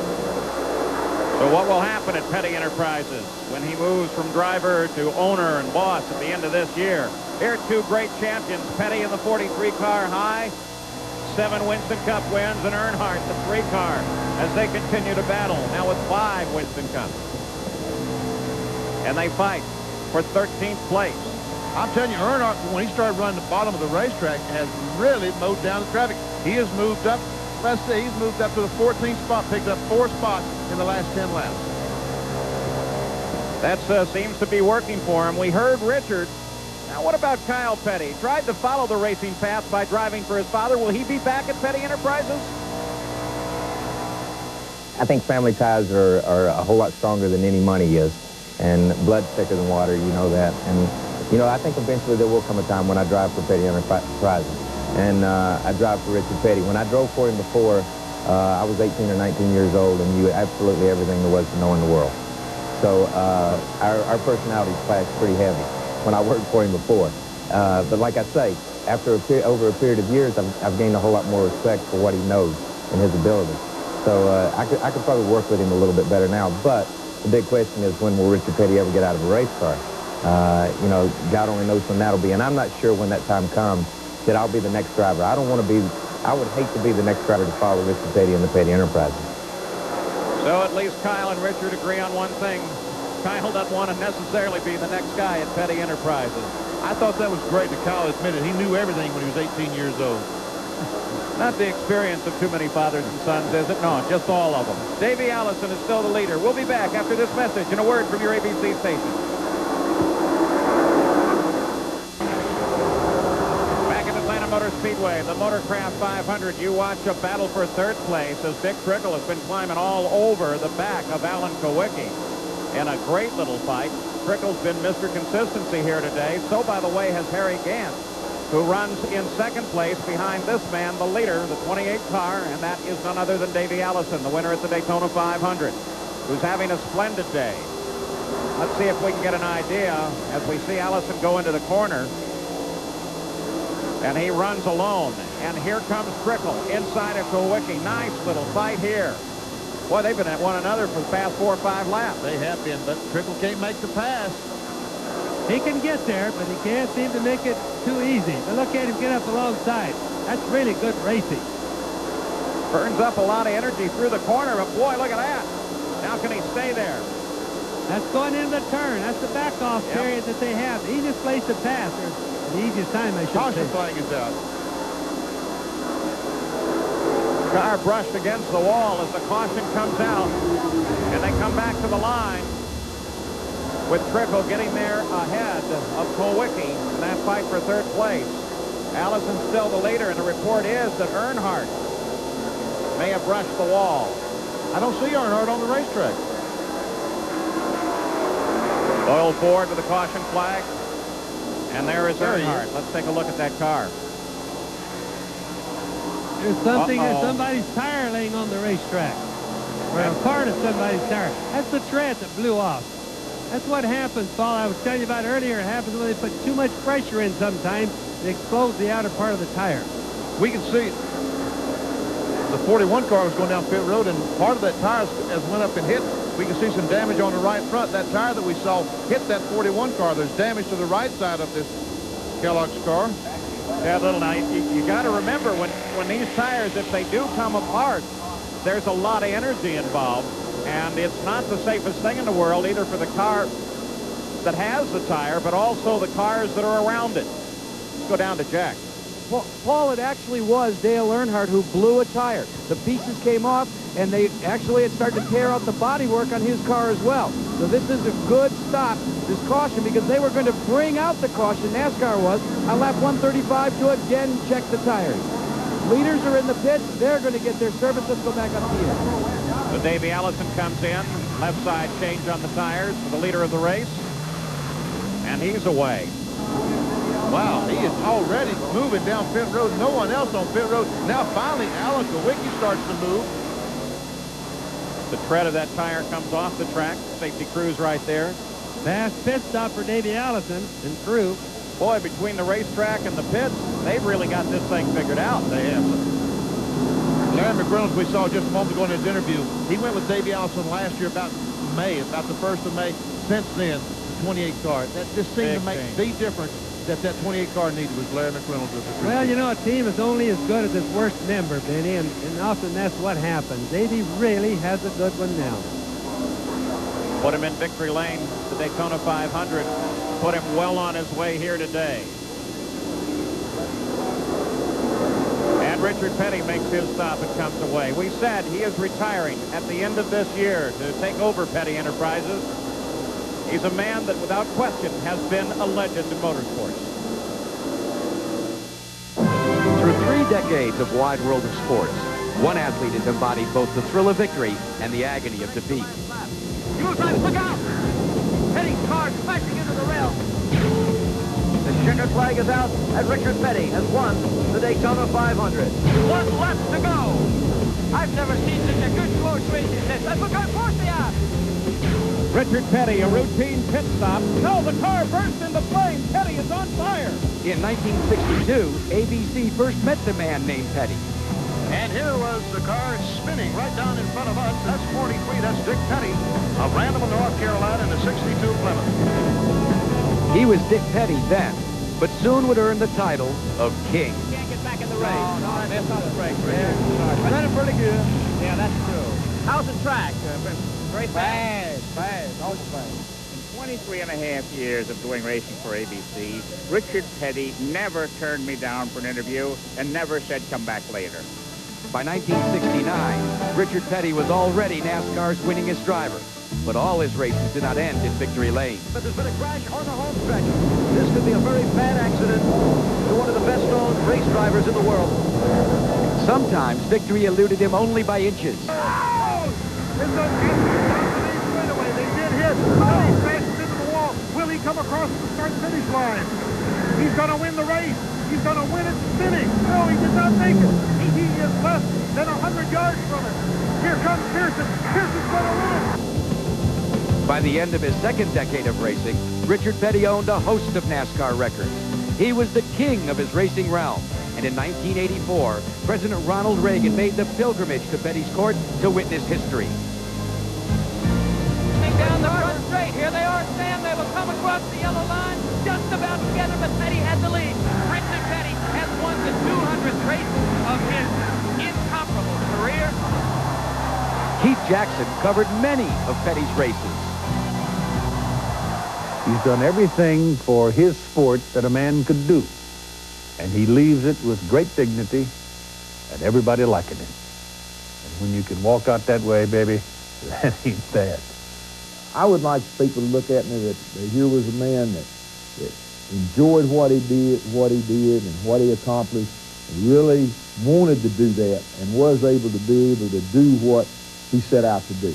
And again, enjoyed every minute of it. So, you know, it's not that I want to set records. I didn't set out to set records and all that stuff. So that part of it just happened to come. You know, everybody looks at me a little bit different, so everybody's going to remember me a little bit different. So it's hard for me to tell you how you're supposed to remember me. Many men aspire to greatness, but few possess the intensity, commitment, and wisdom to attain it. Richard Petty's road to immortality has been all that and a source of joy in athletic excellence. Richard Petty, a man who wears the crown of champion so well, now runs in 16th as we come back to the green flag. And Harry Gant closes on Davey Allison. 131 laps complete as we come out of the caution period. But Allison is still so very, very strong here, both on the track and in the pits. A blistering fast stop during that last caution and puts him right back in the lead. There's no doubt it is a team effort, as Bobby Unser mentioned just a moment ago. The team makes, they win, they lose races, and Davey Allison and the 33 car, both these cars have two of the strongest teams in NASCAR. Well, that Harry Gant is coming on strong, Benny. He's really pushing Davey hard. Still early in the race. Gant usually, it seems to me, likes to wait till a little bit later in the race to come on with his customary really strong effort, but he's doing it right now. The race is not even halfway over. As Gant challenges Allison, Trickle still runs in third place. Kyle Petty, with the caution, moved up into fourth. Jeff Bodine is fifth. Keep an eye on that 33 car. You're going to see a lot of it this season. Harry Gant, Allison and Gant first and second on the track, and first and second in the points. Let's go to Gant's pit. Here's Jack. Well, Paul, they've radioed to Harry Gant to go ahead and turn it up. Now, remember we had the first check on tires on lap 85? They found a blistered right front. So they backed off a little bit, changed the wedge, and they wanted to see what the tire wear was going to do. They've seen it now, and they feel that they can go back and race hard. What they would do in a case like that, Paul, is they changed the wedge, meaning they took a little bit of weight off the right front and the left rear, so it wouldn't push so much. And that's what he's looking like now. They've definitely picked up a little bit more speed, because this is the only guy for a long time that's really been able to push Davey Allison. And he's pushing him hard. He works the bottom, he works above him, he works everywhere, and pretty soon we can just watch. He's going to attempt to pass. Davey Allison with Gant packed right there. After now they tell Gant that everything's fine and you can go to work on it. Things have looked fine on board Allison for most of the day. But right now, every time he looks in the rearview mirror at Davey Allison, he sees Harry Gant. And pretty soon that begins to wear on you. You start trying different grooves, going in harder, getting on it harder. And when you do that, you mess up your timing, your momentum. Harry Gant will then pass it. Here. And especially, Benny, where your own car, there's the pass that we were talking about that Gant was going to attempt. It looks like he might go on by. Gant forces inside, but can they both hold on? This is one track that you can really run two abreast all the way around. Gant goes down to the bottom, and Harry Gant picks up the lead as they come onto the home stretch. Allison back to second place. 52-year-old Harry Gant is out in front. Remember that wonderful streak that Gant ripped off last fall? And look at him now as he begins to motor away. Boy, when they tell him to turn the wick up, he takes it serious. This is amazing. Just look, already 3-4 cars with Davey Allison. And just a few laps ago, no one could keep up with Davey Allison. It's all being done with handling and driving. It really isn't done with horsepower. You can see that. Take a look at this. Drivers in the field over 50. The leader, Harry Gant, 52. Third place, Dick Trickle is 50. Tell me age makes a difference. I think, Benny, you and Bobby both ought to get back in a car. That's okay. So you don't like us being up here with you? Well, no, I enjoy it, but I enjoy watching both of you a whole lot more. Oh, I think they ought to have a seniors tour. Then we'll get Benny off the seat there and get him going. I don't know if I can race with these, but look at these guys over 50 years old and still doing that great job. Harry Gant just signed a new 3-year contract. So you see the first four lined up there. Harry Gant, Davey Allison, Dick Trickle. Jeff Bodine runs in fourth.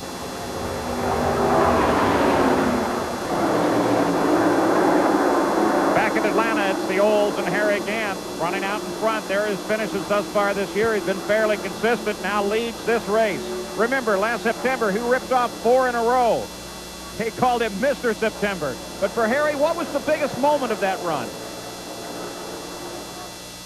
I think the biggest thing I got out of it was compliments from other crew drivers and crew chiefs, how good this car was running.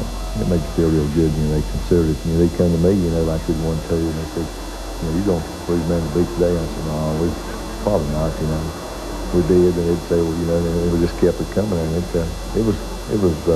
But their confidence, I think, was the best. So Harry Gant runs at the lead of this race. Let's get an update on him. Here's Jack. Well, Paul, what makes that run by Mr. September even more incredible is the fact that he did it with one car that Richard Jackson constructed. And he said he found that what it did is it really liked the radial tire technology. Jackson had concentrated on things like bump steer and roll center. So what they did over the winter is they took all of that technology and built a brand new car that they unveiled at Daytona. This is their second run with it. They call it Lola. I asked why. He says, because like in the song, what Lola wants, Lola gets. Jack, you've got your Jacksons mixed up. It was Leo Jackson who owns that car. Richard is his brother who owns the one car. One Jackson seems to be the same kind of Jackson to me because they both operate up there in Asheville, North Carolina. You're right, Benny. And you know, I think the answer to this whole thing with Harry Gant is he's just going through a second childhood. I think he's going to make it till he's 80 years old. Let's go back to the fight for 5th place. And who's there? Hut Strickland, 12 car. Alan Kowicki and Kyle Petty. Kowicki, we saw up front leading the race, running in the top 3 most of the day. After this last pit stop, he's drifted back to the 6th place and seems to be hung there. Just can't seem to do too much about it. Strickland's best career finish. Last year came second to Davey Allison at Michigan. Best finish here is 8th in 1989. Just so everybody knows, how does a guy like Kowicki go back this far when he was leading the race for such a long time? And it's because the track changes. The track changes constantly as the whole race goes on. And remember, the race is 328 laps long. So there'll be a lot of changes as we go through it. But the guy that figures it out the best, theoretically, should be the winner. So Hut Strickland with a good run. Look at Kyle Petty there, the number 42 car.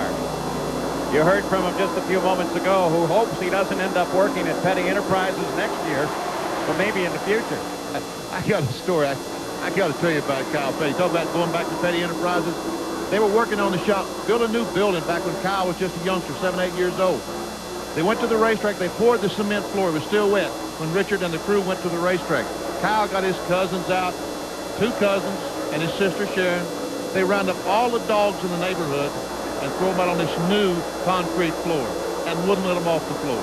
Oh, made the awfulest mess you've ever seen. He said that's the maddest he ever saw, Richard Petty.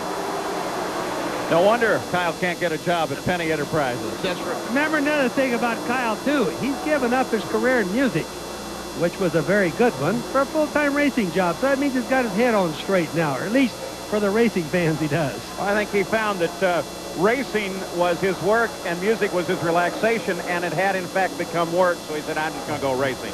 The leader is Harry Gant. Davey Allison slid back to 2nd place. Back at the Motorcraft 500 Atlanta, the 33 car, Harry Gant has 2 seconds over the 2nd place. Davey Allison, after 150 laps, which was 4 laps ago, Gant at that time was the leader, and he was averaging 150.1 miles an hour. The point, 8 different lead changes, 3 cautions, 2 of those to make sure that the tires were working properly. They wanted to check the tires. Remaining in the race, 36 cars. Most notable among those out, Darrell Waltrip with a blown engine. Lap leaders thus far in the run. Boy, they've seesawed back and forth. And in this order, you don't see Gant's name. He was just carefully staying in there, waiting for the opportunity. And then finally, Harry Gant moved out in front at the 137th lap. Now at the 156th lap, approaching the halfway point. And Harry Gant, now, you normally think that 4 car would be Ernie Irvin, but that's Bobby Labonte. Ernie was involved in an accident yesterday in his Grand National car, broke a collarbone. He took the green flag here, took the first lap so he could get the points, but then he climbed out of the car and let Bobby take over. And Bobby has had absolutely no time in the car. No practice, never turned away until he got in it. So we expect the car doesn't fit him just perfectly, Paul. Back looking at 5th place. There's 4th, Jeff Bodine, the 5th. Spot. He's now worked his way back up. He's in 5th, right on the back bumper. Another guy's been moving back is Earnhardt. He was the one with a bad tire brushed the wall, and he's been faster ever since. He's up running in 10th place now. Earnhardt seems to figure something out because you're right. He's running better now than he has all day. And he goes from running on the bottom of the track. Look at him now. He's back up to the top of the racetrack. Just a little while ago, we were showing him he was in the bottom of the track. He's having handling problems. And he's just not got it figured out yet, and I doubt that he's going to get it all figured out today. But I tell you, he is a classic at finding that best way around the racetrack with a car that's not handling right. And you're right, Bobby. I don't think his car is handling as well as some of these other cars. But he's going to keep searching that racetrack, up, down, trying to find the spot that his car wants to run today. He's one of those guys that doesn't know what the word quit means. He's about the most stubborn individual you can ever see, but he's just equates out to one heck of a good race driver. And ladies and gentlemen, that came from Bobby Unser when you're talking about stubborn. Now watch Earnhardt, because he's coming up on the back end of Terry Labonte, and this is a battle for 9th place. And Labonte, who was so strong earlier in the race, now he's falling back. And Earnhardt was weak at the beginning. He's coming to the front. As I watched Labonte coming right off that turn, I saw a little smoke coming off his left rear tire. So I suspect that he might be having a little bit of a problem. That's really slowing down, Benny. But look at that line that Earnhardt uses. Right around on the rim. In fact, a while ago, he was running up on the gray stuff. Yeah, and I think he'll be there again pretty soon, Paul. The guy can really thread a needle. I can only remember one guy could run like that I mentioned earlier, and that's Richard Petty. Right up near the top and do it lap after lap. Well, Earnhardt is spectacular. Started 7th, fell well back through the field. Now up to get around Labonte. Gant still in the front. Allison still second. 3rd place is Dick Trickle. Having a nice little day. And here is 4th place. Jeff Bodine, the 15 car, and the 7 car of Alan Kowicki. And there's Hut Strickland. Got a glimpse of him as well. He's in the 5th place car, number 12. Car owned by Bobby Allison. And we can see the camera, that thing on top of the 15 car, that's the camera that we sometimes see they call that the roof cam. Yeah, what do the guys think about that camera? Do they like that? You get a good look at it there. It's sticking up on top. They do like that camera. Why? You know, you'd think it'd slow them down a little bit. But they don't really, that really doesn't affect that car that much at this racetrack. But they love going and watch the tapes of the races. They love that camera shot, just like we do. And just so the people know, too, that camera is only about the size of a pack of cigarettes, and it only weighs about that much. Technology has come a long ways in the camera department. Talking about technology, you know how that operates. They send a signal from the car up to a helicopter that sends it back down to the television trucks. It goes up to a satellite that sends it to ABC, that then sends it out to you, probably using a couple other satellites.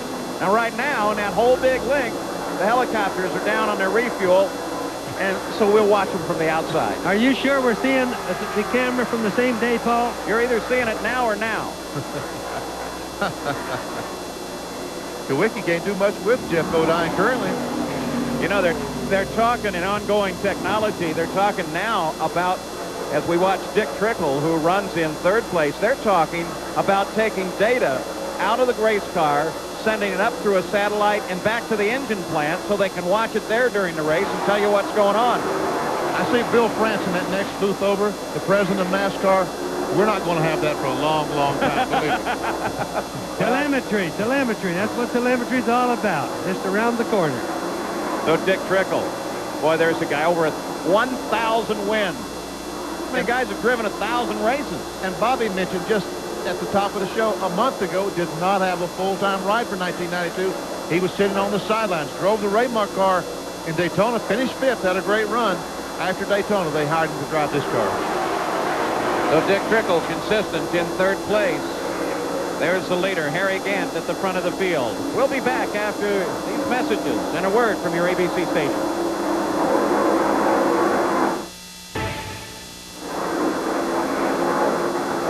Harry Gant still leads the Motorcraft 500, and we have the word from the NASCAR officials now that very shortly they will go to the caution light again and give an opportunity for the crews to pick their cars in, bring the cars in. We have caution on the speedway right now, so this is going to give everybody an opportunity to come in, take a look at these tires again.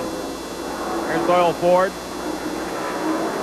Really bright move by NASCAR. They got a condition they're not sure about. Slow them down. Let's check it every so often. But you see the 10 car, Derek Cope, was in front of Harry Gant when they got to the line, so he gets to make up a full mile and a half. And again, it just shows you for this yellow how smart a guy like Les Richter is. He steps up there and figures this out. He doesn't hurt the show, keeps the fans having a good show, keeps a lot of race cars in. The guys don't crash the cars and the tires going bad for whatever reason. I think it's really a feather in the hat for NASCAR. And they don't take a chance to hurt some race car drivers. And that is a concern with NASCARs and with all the sanctioning bodies is their athletes. When you can do that, Benny, and think about the fans at the same time, really shows the sport has grown a lot. 172 laps complete, so just a few laps ago, we went past the 250-mile mark. Dave Marcus pulls up alongside Harry Gant in the 71 car. Everybody anxious to take a look at pit road as the leader, Harry Gant, peels off and his crew waits for him. Of course, they'll replenish everything they can while he is in the pits. There's the crew. And Harry keeps the speed limit. Boy, you're out in front. You don't want to make any mistakes. 55 miles an hour. He knows that. They don't have a speedometer in the car. He knows that because they run him through the pits right at the start. They set the speed. He looks at the tachometer for the gear he's in, knows that's 55. Don't do any more than that. Boy, that's right. And I'm telling you, those NASCAR guys are really watching it. The guys that make the pit stops orderly. And the whole reason for this, so the folks know, is to stop the accidents that they were having in the pit. And it looks like they've done a super job of that. Going back to what we said at start, Bill Elliott. Is he going to dominate? Well, Bill Elliott runs in 17th place coming into this caution. And by the way, he was only 5.5 seconds from being lapped by Harry Gant. 22.3 seconds Gant is in and out of the pits. And Kyle Petty won the battle for second place. He comes out in second spot, and Davey Allison moves back to third. Dick Trickle fourth, Alan Kulwicki fifth. Second time today, Kyle's looked pretty good coming out of the pits. Kyle has had some great pit stops lately. There we see Davey. Well, that feels good when a crew does that, too, doesn't it? They'll smile at one another and celebrate. There's Kyle. Took his Pontiac up into second spot. You know, we still see how important pit stops are. The guys that do the best are the guys that are in the front right now, and it's a lot easier to pass in the pits than it is on the racetrack. So this caution, again, an opportunity to check the tires. They're still concerned about the radials here on the high banks, 24-degree banks at Atlanta.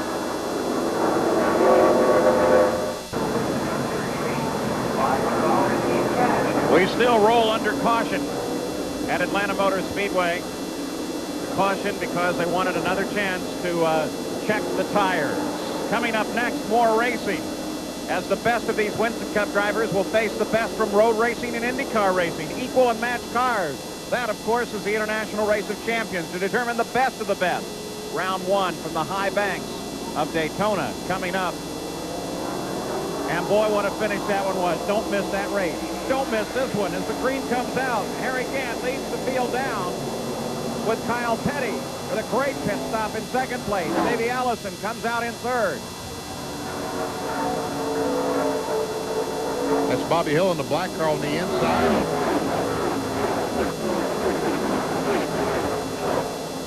And there goes sponsorship on that car, isn't it? All the Irish from the St. Patrick's Day coming up, sponsored by Ireland. Seems appropriate. But there's another green car doing pretty well. Harry Gant. Used to be the most unlucky color in racing. Look what it's doing for him now. Yeah, he finished second about, what, a dozen times before he ever won his first Winston Cup race. They used to call him Hard Luck Harry. Had no idea what he would do when he got into the winner's circle. He'd seen the edge of it too many times. Then last year, of course, 5 wins. We move back to Bill Elliott, who runs in 14th place. 2 wins in a row. Many thought this was going to be the 3rd in a row. There's some of that great technology as you ride on top of the car. Bill Elliott, really we expected him to be much more powerful here today, but he's not. Jack, can you update us?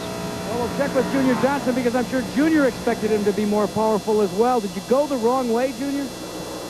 Well, right now we're having trouble getting our chassis adjusted for this, particular tire at this racetrack. This is the first time we've run the radius, and we've missed it along the way. Seems like a lot more than I thought we would, but he keeps getting a little better, so I think we're on the right track now, so he should get better the rest of the day. But the question is, will time run out before he gets good enough to challenge for the lead? Well, the way Harry Gant's running, I think the time's run out on everybody. Well, that's Junior, but I'll tell you what, you get Junior and Bill together, they start talking, and they're going to figure it out. Hey, but what's happened here? The 2 Ford just blew right by Harry Gant Jr. Davey Allison and Dick Trickle. You got Harry Gant back in third spot now. Yeah, I don't think Junior's quite right on that. I don't think it's over by a long ways. That Davey Allison and Dick Trickle, hey, those guys have not quit. But Allison and Trickle hook up and move around Harry Gant. Now will they stay together? You know, another thing is going to make a difference now. The track is going to change again. The sun is starting to come out in places. The clouds have gone away and warm up quite a bit. So every segment of this race, we're going to see it change again. Average speed of the race still down. Car into the wall, right up rushing against it. That's Chad Little. Greg Sachs. Or excuse me, Greg Sachs, I'm sorry. And he makes contact with the right side of the car. Got a glimpse of Chad coming past him. And I wasn't so sure he wasn't going to get it too, but just a glancing blow. Back at the lead. No yellow flag for it. Still green, Paul. Average speed of this race, 148.3 miles an hour. Race record is 156, set by Dale Earnhardt in 1990 in the Motorcraft race. Davey's on the move again. Everybody's got to remember that every time they make a pit stop, they make little adjustments to chase the racetrack, to keep the car in tune with everything, and it looks like that's what Davey has done. All right, so here's a chance to see what happened there, Benny. Well, here's the car that we're talking about, Greg Sachs, the yellow car, 41. Ricky Rudd on the inside. It's Bill Elliott right behind him. And here they come off the corner. He gets up high in the loose stuff, it looks like, and loses control and goes up and just, as we see the back end come around, the rear end catches, and boom. Now look at all the dust and the debris that's coming up. That shows everybody what they've been throwing from the inside of the track out. And when the guys don't run up that high, they don't keep it that clean. Left a few parts on the track. Well, that probably happens when you tap the wall a little bit. They shake them right off the car. And NASCAR has to on the caution flag to go out and get that debris. So now as they clean the track up with a caution out, we slow down with 183 laps complete. And still 19 cars running on the leader lap, the leader being this man, Davey Allison, the winner at the Daytona 500. Been reasonably in charge of this race. And this is as Allison a few laps ago moved up behind Harry Gant. Had a little help from Dick Trickle. Trickle comes down inside, racing with Allison. 3 abreast. Wow.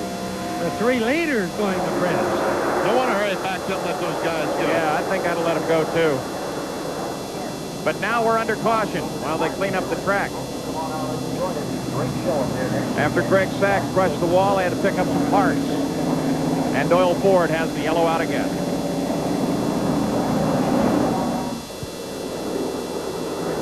We're still under caution, but here was that pass, another angle. Watch Dick Trickle down on the inside as they both, Allison and Trickle, overhaul Harry Gant. I tell you what, that is close. I would think there's a tire mark on either side of those cars. Davis' car is black, so you really can't tell, but that's awfully close. Well, I don't know how Harry saw it, but he apparently perceived something was going on there. And Greg Sachs, his situation that brought out this caution. Just a moment ago, we see him lose control, goes up, the rear end smacks the wall. That's going to bring the front end around it. In this particular case, the wall saved him. But of course, the construction of the cars make a difference. Let's go back 1965. Cale Yarborough. Watch him. Over the wall. The 1965 Southern 500. Well, it felt about like those astronauts been up space 8 days. It felt about like 8 days I was up there, too. How far did the car go, Cale? Oh, I don't know. It must have went 200 yards. And did you have any injuries at all? No, none whatsoever. I was lucky. Been a lot of lucky men over the time, but a lot of engineers that helped make them lucky as well. One tough man, Cale Yarborough. He He's like a fire plug in those days. He looked great 27 years ago. He still looks good today, as a matter of fact. Well, we're lined up, ready to come back to green. As the safety car is already on the pit road. And it'll be Davey Allison in the 28 car leading them back to green. With Trickle lined up right behind him, then Gant and Kulwicki. Kulwicki has stayed in there. And Mark Martin, our pole sitter, worked his way back up to the 5th spot.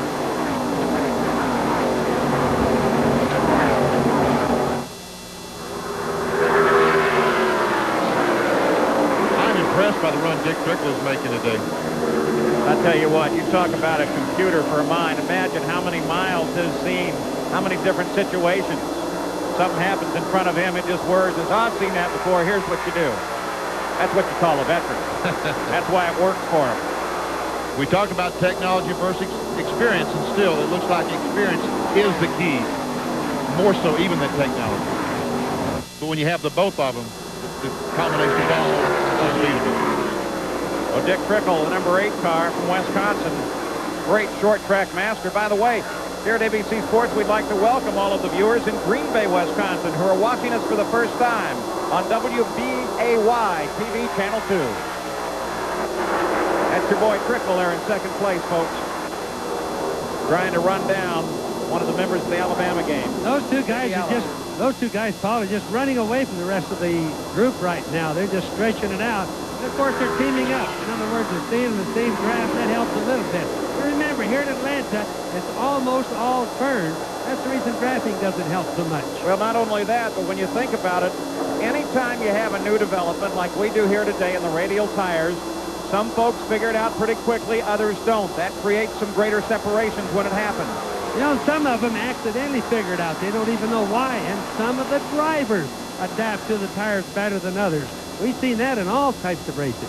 All right, Greg Sachs out of the race after brushing the wall. He's with Gary Gerald. Well, he's still in the cockpit, Paul, and it looks like this crew's working hard. They want to get him out. Greg, tell us from your seat, how did it look and what happened?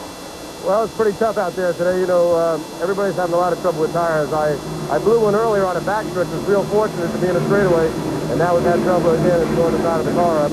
We'll get it back in shape as best we can and get the Kellogg's machine back on the speedway. Tell you, this is a persistent bunch. He's still hoping to get back out there and battle some more, Paul. That'll be great. Team manager of that team, Harry Hyde, one of my old friends that I used to drive for occasionally. You do any good for him? Yes, I did. I won some races, Pikes Peak included. All right. Good man. Harry Hyde is getting kind of old, but he still acts like a young man. Between you and your brother and your nephew and everybody else, you about own Pikes Peak. 32 wins for the whole family, Paul. And for a guy who's afraid of heights, because you are, aren't you?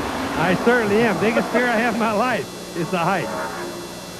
All right, Dick Trickle continues to run in second place. Jackaroo, do you have an update? Well, it's not actually an update, but a great little story about Dick Trickle. You know, he's a driver that still maintains his short track operation. He has a complete pit crew up in Wisconsin. And when he first got a full-time Winston Cup ride, he went to the Daytona 500. His crew, his short track crew, couldn't come. So what did they do?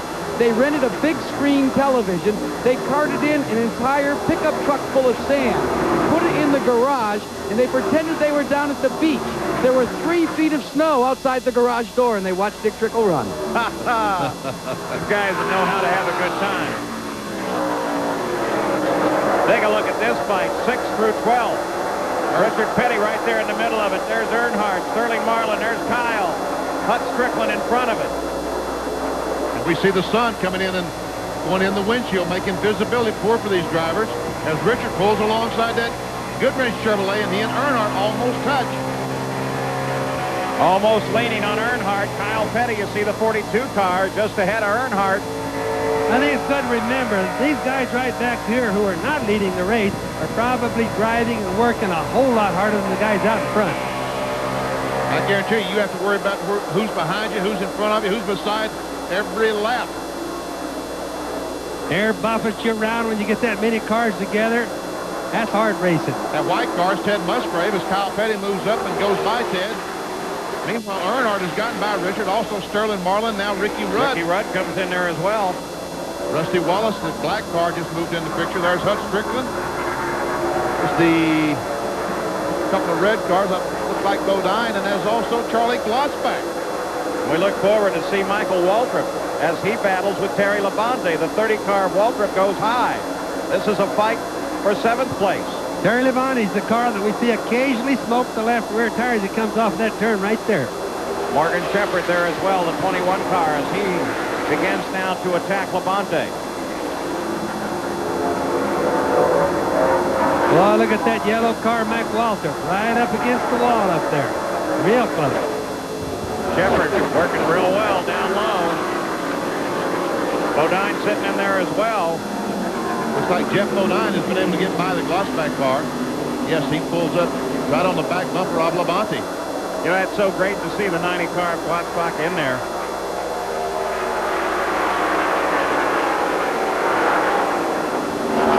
This race was Glotzbach's first Winston Cup effort. This track since 1974, so he's having a good run. 15 car there, right there. Jeff Bodine driving for Bud Moore. It was good to see Bud yesterday. Guy has been around racing for a long time. A lot of races behind him. Right alongside the Woods Brothers car, the number 21 there. Some of the oldest names in the NASCAR racing. So the battle continues. 7th place. Let's see how he uses this car and engine as he works around. Let's see if the race goes on, if the speed is slowed down a little bit. He's down 155 miles an hour in the middle of the corner. Now he's accelerating. You can see he never shifts. The car just stays in 4th gear all the time, 185 miles per hour. Of course, now he is going into a headwind, or was when the race started. That will slow it down a little bit. We'll see down the front straightaway if he can reach that 190 mile per hour range. You just noticed the difference, Benny, as you said, between the drafting and the headwinds on the tachometer, on what it does now compared to what it did earlier, or whether he has a draft or doesn't have a draft.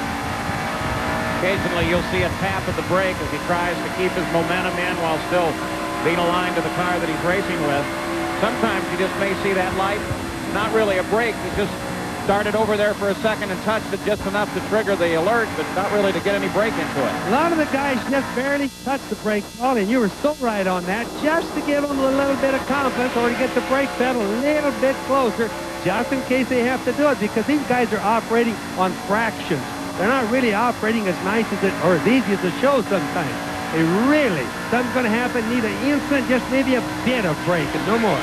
Now, you know, there are people that will teach you not in racing to brake in a corner. You don't have much choice here, do you? Well, you do have a choice. You can back off just a little bit earlier and let the car drift in.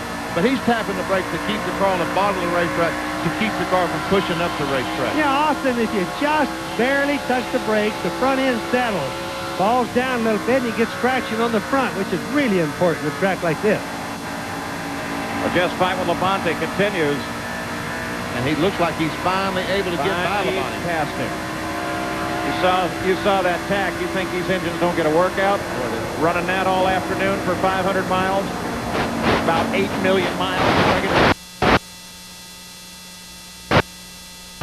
Engines are big bore engines, 358 cubic inches. Yeah, they're basically stock cars, even though they're all special parts that are made, that they're basically the stock design all the way. Back at the lead, Davey Allison in front, Trickle is second. IndyCar is now kicking up to 13,000 RPM. Oh, to see that on your track. No, I would get real nervous. You never ran with a speedometer. No. Would you have liked it? No, I don't think I could have driven with a speedometer. If I looked down and saw 190, I think I'd have to go in the pits. That's it. I'm going home. Fight at the front of the field. Dick Trickle, who has been consistent all day. Davey Allison. There you see the fact he's led 81 of the 203 laps that we have run thus far today. 328 laps of scheduled distance to make up the 500 miles of the Motorcraft 500.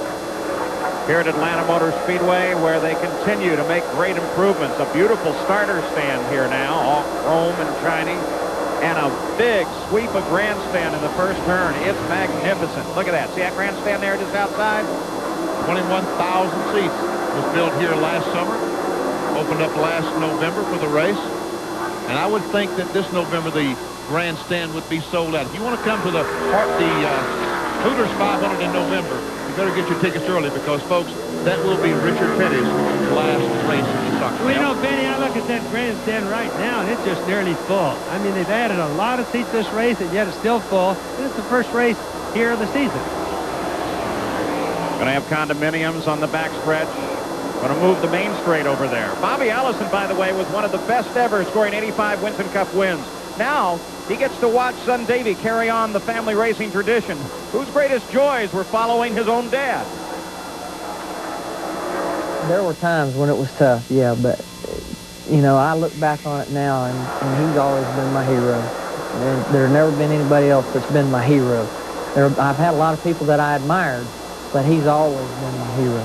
And he took me places with him, and I sat in the truck and rode down the road, and I'd sit in the stands and wait for the races to be over so I could run down in the pits when he was racing at the short tracks.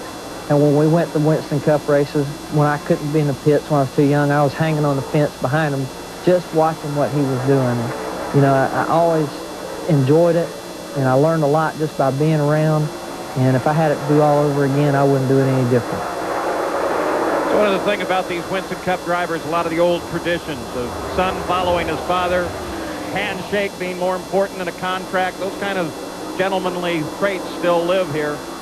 And that fellow back in third spot in that green car, he understands that. Harry Gant, he's moved up almost on the back bumper of Dick Trickle. His car is good today, consistently good. Harry Gant, Davey Allison, from what we've seen so far, probably got the two best cars.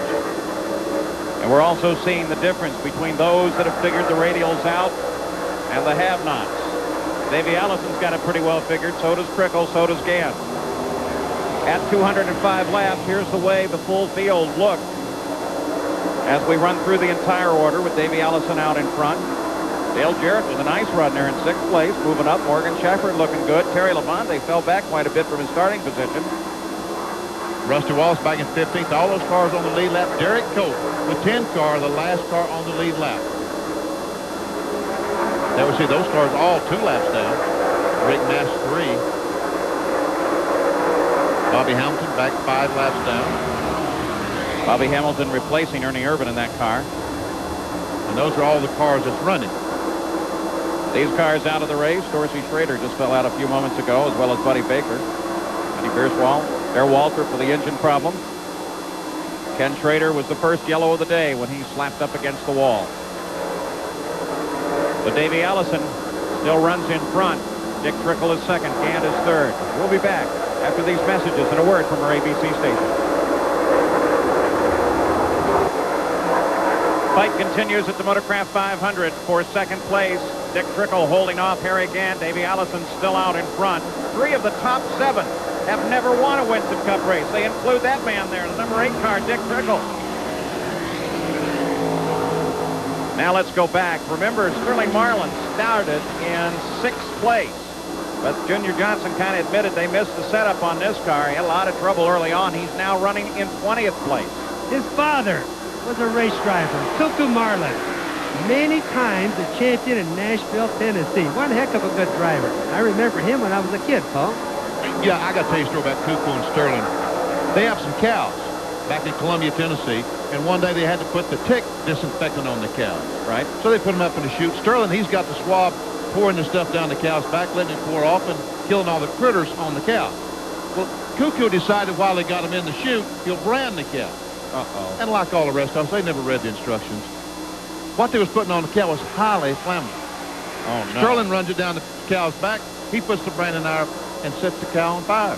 Oh, no. Sterling says, office scene you ever seen trying to put the full cow out. Did they get the cow? Oh, cow? Yeah, they got the cow. Cow's all right. Cow was okay. But Cow didn't like it. Next time they read the instructions, and folks always read the instructions. Next time they tried to get the cow in the chute there, it argued with him, I'll bet. No. 20th place, Sterling Marlin. Davey Allison still runs in front, has little breathing room right now. The fight continues at second and third. There they are, Dick Trickle, the 8 car, Harry Gant, the 33. Trickle's car still running awfully well on the bottom of the racetrack. Gant still on the bottom of the racetrack. The 66 car, that's Chad Little. Car owned by Cale Yarborough, we saw just a moment ago, flew out of the racetrack in Darlington in 1965. He's the owner of that number 66 car. Interval burst to second. Now down to a second, so they are closing down on Davey Allison. Gant works the high side. Watch as we go around the track with a camera on how wide the groove is now. Goes clear from almost clear down the white line there, almost up to the wall. Look right there how close the black is getting to the wall. Shows you how hard the guys hunt for the dry spots. And of course it shows you how close they get to the wall also. Gant making a couple of moves there. Depending on the aerodynamics of these cars, when Gant moves a little to the left like that, and he's that close, what effect does that have on Dick Trickle's car? I don't think it has very much, especially in the corners, because there's so much strain on the springs, the shocks. The car is loaded so heavily, I don't think it makes a lot of difference on the car. Do you, Bobby? Take a look forward to first place. There he is, the 28 car, Davey Allison. you think that makes much difference aerodynamically with all the load they have on these cars? Well, I really do, Benny, but maybe not a big bunch like Daytona would or Talladega, but it makes a difference here because it tightens the guy down, and it just feels good. If you can remember, if you've got a guy running on your left rear low, and you're handling good, you really feel secure. Well, I'll tell you, these stock cars are hard to drive, a lot harder than people think, because they don't have a lot of aerodynamics pushing them into the ground. If that's true, is the other side true? If I move up and to the right, get outside him, does that loosen him up? Makes your rear end loose, and see, all of these guys know that, Paul, and they'll run. Like, for example, Harry Gant and Dick Trickle. If Gant sees that Trickle has a weakness, whichever way it might be, he'll go for that weakness, just like a wolf would be trying to get a little mouse in the field. A lot of tires were mounted before the start of this race. Let's go to Gary Gerald. Paul, a lot of tires are being used because at every one of these yellows, they've been changing tires. And here behind Davey Allison's pit, there are sets of used tires over on this side. They're on their 5th set of the day now on the car. Over on this side, the crew is preparing more sets, and there are 2 more on the wall. At $1,000 a set for these radials, we are talking about a $10,000 tire bill, and we've got a problem on the front straightaway. Yeah, we got Paul. a bigger bill than that for Lake Speed, who just got into the wall on the front stretch. Car came to a stop just a few feet from the start-finish line, and caution has come out. Bent both ends of that car pretty good. Yeah, he bounced her off the wall a couple of times. Pretty far down the stretch. Got both walls, it looks like, Paul. You see him moving around. Yeah, Lake's all right, apparently. Not anxious to climb out of that car until everybody else gets slowed down. I think I would wait for the pace car to go by before I'd be climbing out of that baby. Tough year for Lake Speed. He failed to qualify at the Daytona 500. Has a new sponsor. We see Purex on the car. Yep. So congratulations on that, Lake. It's his first race of the year. Boy, to have it in this way. Don't worry, folks. He can drive. We can bang all those bends out of it. Safety crew is there now. Car probably looks a lot worse than it really is, Paul. A lot of sheet metal there. On the 222nd lap. This is the second real wall banger of the day. Kenny Schrader was the first. Earnhardt just brushed it. They're asking Lake if he's okay. Do you need help getting out? And all the cars start down pit road, making that pit stop, changing 4 tires. The leader, Allison, in. The whole front of the order now makes stops. As Gary Gerald just mentioned, they're all running the price of this race up another $1,000. Yep. Putting on 4 new tires. You know, what they learn off these tires, though. Lake Speed is walking over to the ambulance now. He's all right. He waved to everybody as they climbed out of the car. Davis going down pit road. Looks like he's first in Alan Kawicki. Kawicki comes out right behind him. Comes out second. All right. Ganton third. Trickle comes out fourth. You know, I think it's more fun to watch the pit stops and the exits now. I sit here and I front for the guys a little bit harder than I used to because when they leave, it's in an orderly fashion and you can kind of see more what's going on in the old days. So under caution, 223 laps are complete. Davey Allison is in front again. And when the ambulance pulled up to the hospital, he did walk inside. It's mandatory that NASCAR that you go to the hospital to be checked when you make contact like Lake Speed did with the outside retaining wall. Very, very bright thing. Green flag.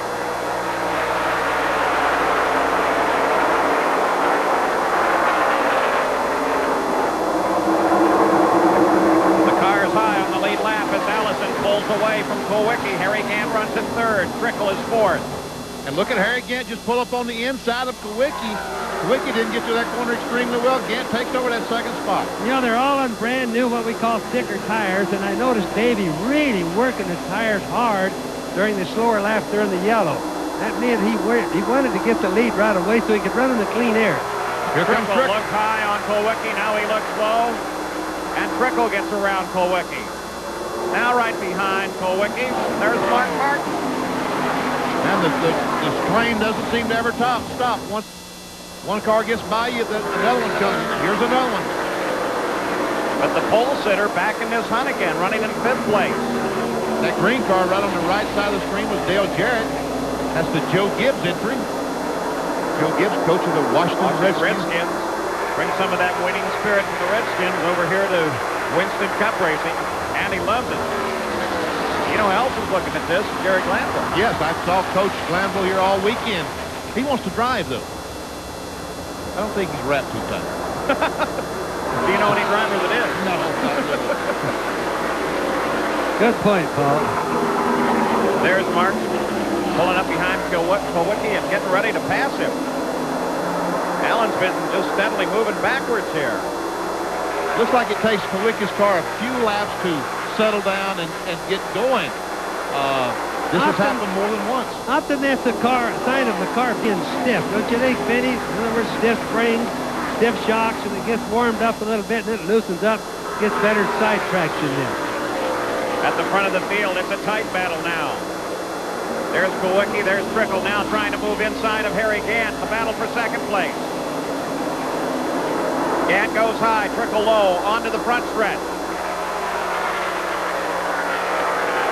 And Kulwicki sees an opportunity. He comes up behind Trickle. But Gant's not going to let go of it. Davey Ellison still runs in front.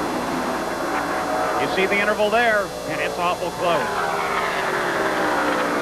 Trickle solidly into second. Now Gant and Kulwicki battle. Gant takes his spot back over. It looks like that Kulwicki's car is starting to come back to be competitive again. Well, that's an interesting situation, isn't it, the way it transit like that. Mark Martin now close up behind Gant. Now, another thing they do often during the pit stops, besides just putting corner weight in and back and forth, they often raise and lower the rear end. For example, if a guy's not getting good forward traction, if they take both the screws in the rear end, they can just lower the whole rear end of the car down without changing the cross weight. This is what some of them. I watched Earnhardt's car being changed that way a little while ago. Fight continues between Gant and Kulwicki. Mark Martin is right there behind. As Gant takes Kulwicki, now here comes Mark Martin. And Martin is going to take the spot away from Kulwicki. Tires, of course, have been the question throughout the day, Jackaroo. And, Paul, you should begin to see racing like we're seeing now as a commonplace occurrence because the top 5 runners, the last sets of tires that came off, they were fine. So it looks as if all of the crew, at least in the top 5, have solved their problems, and they can go back to real tough Winston Cup racing. Boy, that's a great tribute to the crews now. They've been running this race as hard as they can, doing everything they can to figure out what suspension settings are doing to those tires, making little adjustments. Can't make it too much. You don't want to endanger a driver. Go out, see how it runs, talk it over, try and figure out what changes you can make. That's a great crew when they do that. And working closely with the Goodyear engineers. There's probably 5 or 6 Goodyear engineers down there working with these crews, telling them what kind of problems, what they can do to solve the problems that they have with the tires. And especially the first race that they've run the radials here in Atlanta, they've done that, Vinny. And I think what was happening early on is the guys were obviously have the big secrets about tire pressure away from the Goodyear spec, putting too much air in them. And we could tell from the blisters that we saw in the early tires that's what they were probably doing. Two-way radios really come into play on that kind of stuff, too. They're just indispensable now. It would be almost impossible to run a race today without the two-way communication between the crews. Goodyear engineers all have two-way radios. NASCAR has wet radios. And all these guys monitor each other. They have scanners that monitor different teams, monitors NASCAR. They have people that monitor us, believe it or not. No. Oh, yes. I wouldn't. I wouldn't either, but... You know, that's also created a whole new hobby. People sit in the stands with these little portable scanners. They've got all the frequencies. They punch the numbers in and they listen to the cars. I think that makes racing a lot more exciting because everybody would like to know what do the drivers do to the crews and back and forth. Like when they have problems, how do they get the problems worked out? One of the commercial companies recently, though, has come out with a military-style radio that you can't break the cipher on it, so you can't understand what they're saying. Let's outlaw those things. There's Kulwicki going back by again for the 3rd spot. Makes the pass. So as Jack Arute suggested, the fighting very definitely now is underway with 237 laps complete. 3:28 the scheduled distance, so we're just at 100 to go right now. Gant battles with Kulwicki. The fight is for 3rd. Allison still leads it. Trickle's in 2nd. Trickle's hanging on like a bulldog to Allison also, and you can just see him right ahead of those 2 cars, 3rd and 4th. You know, it's been an interesting separation most of the day from the guys that have figured it out, which are the few up here at the front, and the rest of the field, which is running well back, and all of the fighting has remained up here at the front.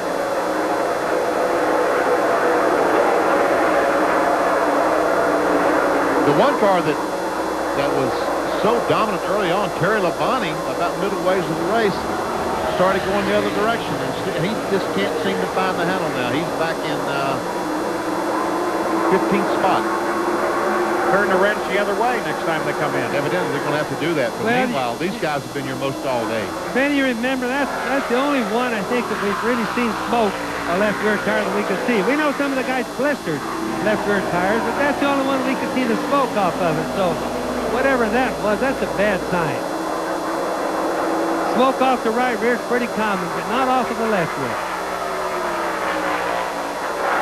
So Kulwicki settles down now with Gant watching him. Allison and Trickle pulling away, but already Harry's coming back at him. I mean, it looks like you just got to run every lap like qualifying. Otherwise, somebody's going to pass you.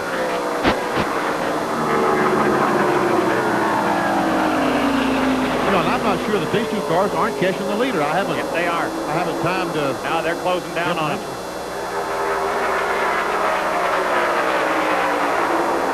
So with this fight between Harry Gant and Alan Kulwicki, they close down. On second place, Dick Trickle, and first place, Davey Allison. I think Davey also is being a very smart driver. He's a very mature driver. I'm not too sure that he's trying to see how far he can get away. Or in other words, maybe try to save enough tires where he's going to be able to race somebody if they do get up there and win the challenge. They're the leaders. There's Davey. There's Trickle. And Trickle's right there chasing him. That black car running third again, Bobby Hillen, and there comes Kulwicki and Harry Gant. So it's still anybody's race. You need to think about that Dick Trickle now. From not having any race car to drive at all to leading some of this race and certainly running in top of the three most of the day. Average speed at 145 miles an hour is still well under Dale Earnhardt's record set here. The spring race in 1990, 156.8 miles an hour is the race record. Look at the tire marks right on the side of that number 7. That shows you how close they run sometimes. Yeah, he's been in a street fight. And I tell you, you really don't want to do that at 190 miles an hour. That really scares these drivers. On the short tracks at 80, 90 miles per hour, it's not too bad to drive up beside somebody and put a tire mark on some of it. Not at this speed. There's Dale Jarrett. That's the guy we was talking about. The car is owned by Joe Gibbs. The Interstate battery car. And Coach Gibbs has been around the races. He's probably here today. I haven't seen him, but I'm sure he's here today. And pretty race car. Pretty paint job. Jarrett runs right now in 7th place. Maybe we check in the pit, see if the coach is here. Gary? Paul, indeed, he is here. Joe Gibbs, the Super Bowl winning coach of the Washington Redskins, watching Dale Jarrett. 7th place right now. Give us an assessment of this day thus far for your team, Coach. Well, it's been a tough day. It's been mostly tires, but proud of Dale. He's kind of moved his way from 17th to 6th. And who knows, maybe we have a chance here at the end, and maybe we get the Interstate Chevrolet up to the front with all our guys. I really say a personal thanks to everybody that's helped us get this young team going. Judging from the smile on your face, I'd have to say no regrets that you've gotten into this very expensive business. I'm having a ball, really. All the guys that helped me do this, as I mentioned, Interstate, NFL, Food Line, and Chevrolet, all the people that helped me do this. I'm having a ball right now. We got a shot here, so I'm excited about it. All right, go to work, Coach. I like being on the sideline. I'm excited about it. Except I can't talk. He's enjoying this day, Paul. No question about that. Dale runs in 6th place. Pretty good little run. Having a nice day. And here comes Harry Gant. Why does that not surprise me? These guys aren't going to give up for anything. You know, that's got to be fun for both of them. I don't know. Don't you know that Kulwicki is sitting there saying, man, this is one stubborn man. He just keeps coming up one to pass. Coming from it. And I'm going as fast as I can go. He said, I know he's close enough to read the nameplate on this thing. It isn't Ford. If it's Ford, you're supposed to let me outrun you. You know, Benny, he's going to get it done. I mean, you just keep watching him. He just keeps it away. He's going to get it done pretty soon. Harry's Oldsmobile been looking strong all day long. Consistent in the points this year. Came into this race second in Winston Cup points. Behind Davey, who leads this race at the moment. But the way the things are going, he's certainly not going to gain anything. Davey Allison, can you imagine this kid? He won Daytona, finished second at Rockingham, had a top 5 last week, and here he is leading the race.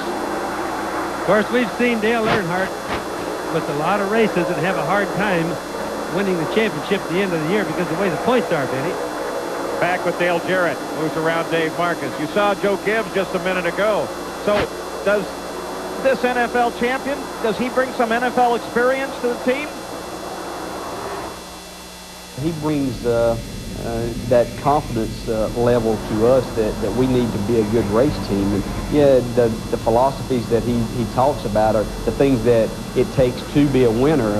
First of all, thinking that you can do it and what you can accomplish. And so there's been a whole lot. Don't want to tell everything that because we don't want everybody else to know it. Well, one advantage we have is Joe Gibbs on our side.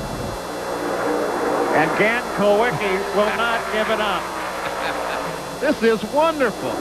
That a boy Harry down in there.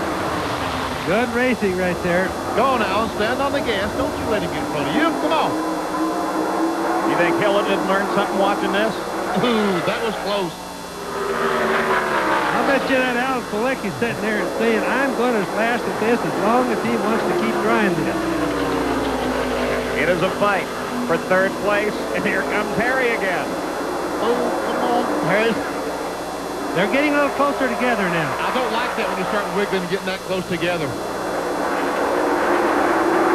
Harry Gant's car just flies through the middle of the corner. That spot looking for Harry Gant's car just absolutely flies through there, and now he takes his spot away. Well, did you see what he did? He went down really low, got a little bit of the dry pavement, and really shot off the corner good that time, did he? Yeah, but I don't think he's convinced Kulwicki yet. Now they have to work some traffic.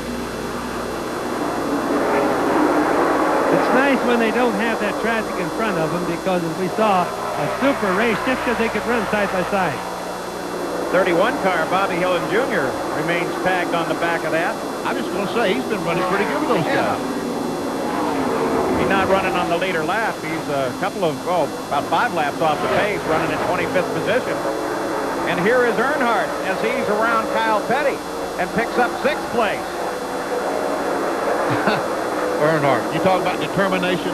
This guy is determined to run as hard as he can every lap. Now, you can't see the 3 on the left door. That tells me that a tire has been there. Does that surprise you, Danny? No, that does not surprise me. That's why that's a great big 3 on that door. They know that it's likely there's going to be something that Dale's going to want to lean against at one time, and they still want to be able to read the number. I'll bet they've changed everything but the paint job on Dale's car today, and he just gradually and slowly is working up now in 6th place. We're, of course, back at the front of the field. Man that's occupied that position most of the day, the 28 car of Davey Allison. But with Dick Trickle sitting right behind him and working him at every corner.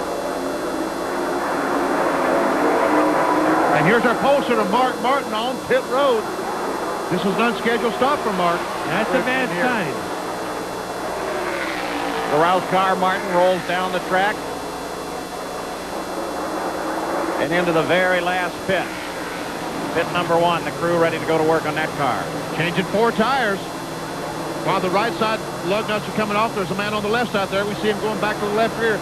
He's taking those lug nuts off. But they're not raising the hood, Benny, so that means they probably think they have a tire problem. Probably think the tire's blistered. He has been lapped. He has been lapped. He's now a lap down. Full load of gas on the car, and they send him back out 22 seconds. At the 255th lap with 328. And here comes Davey Allison off down the front straightaway. If he could catch Mark Martin and pass him again, that would put him 2 laps down. But it looks like Mark is going to get the car going. Yeah, he's on the back straightaway now. Looks like he's okay. Fast pit stop. But an unscheduled one. Beginning now to set the scene for the finish of this race. They all work on one another, find out the strengths, find out the weaknesses. Well, Mark Martin in and out quickly. Probably a tire problem, eh, Gary Gerald? Paul, you can see the blisters all the way around on this particular tire that came off of Mark Martin's car. It's been a frequent problem for a lot of drivers today, but this one went all the way around. He pushed it to the very limit, and then he had to come in. It was a costly stop, obviously. That's been a problem for many. Some have figured it out, most notably these two guys, Davey Allison and Dick Trickle. We look through the race. At the conclusion of 250 laps, 7 laps ago, Davey Allison was in front. Average speed well down, well off the record. Lead changes continue, though Davey's been strong throughout. 6 caution flags. Good portion of the field still remaining.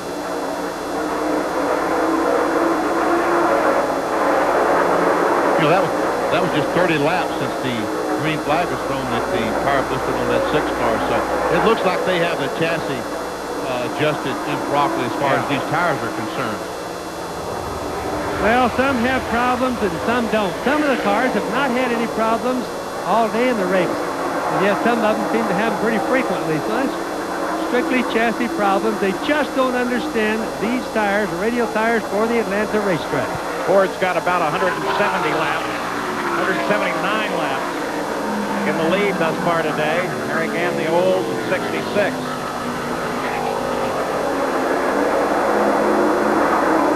So Davey Allison is still out in front. Now it's time for our regular feature on what's new in sports and science technology.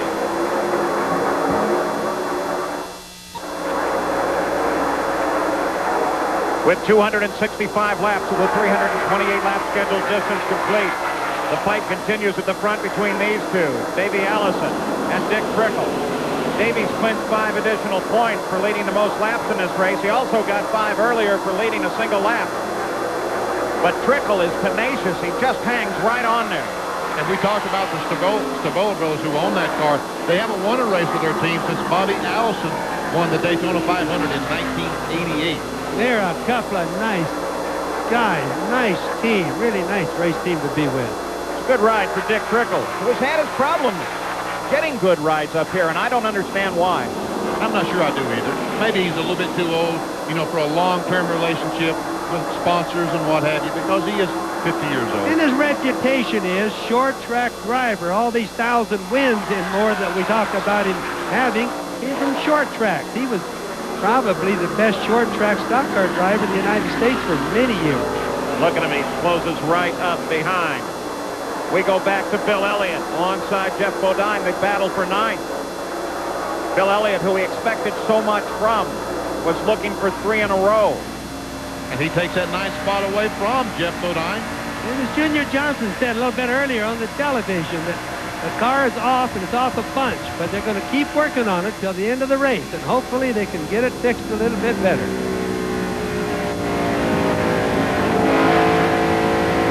On board with Bill Elliott, he looks back to the rear of his car.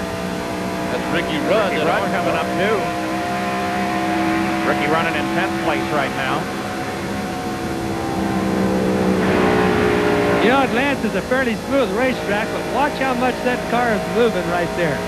You can see it at 190 miles an hour. What seems like it's very smooth is not always really smooth. I think the look backward tells you the most. It's my favorite view. You see the banking, you see how the car is bouncing, get a real good idea of what the speed is like. Look at the different grooves they use. Now there he drove a nice corner. Yeah, we can see how much distance he put on the Bodine car when he went through that corner.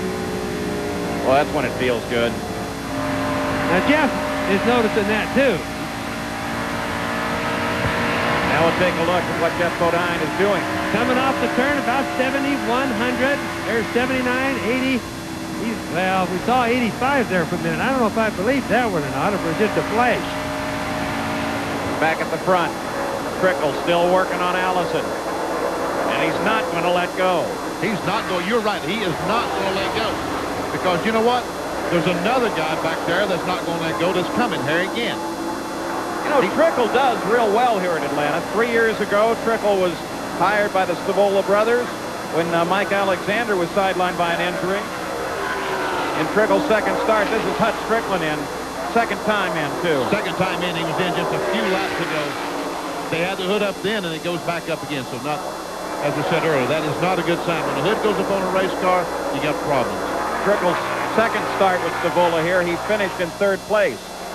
While we call this track a super speedway, while it has a 24-degree banking, is there some characteristics of the short tracks that are there that allows a Trickle to do well and Earnhardt to do so well? Exactly. In the middle of the corner, when these cars get back on the throttle, the guy that can get back on quicker and harder is the guy that's going to win. You got to remember the laps here, 100 and just right at 180 miles an hour laps. That's really fast for a car that's this big and this heavy. The handling is so extremely important here. And Paul, I think Dick Trickle thinks that this is a short track because he always goes good here. 10th place, Ricky Rudd is in. You saw him in that battle with Elliott and Jeff Bodine a few moments ago. Routine stop there. Now we begin to wonder, how will they cycle these stops out to the finish, especially for these two? They should be running parallel with one another. They have been all the race. We see some smoke coming out of that 12 car, so evidently he has an oil leak or something. Whatever the problem is there for Hutt, it's still there.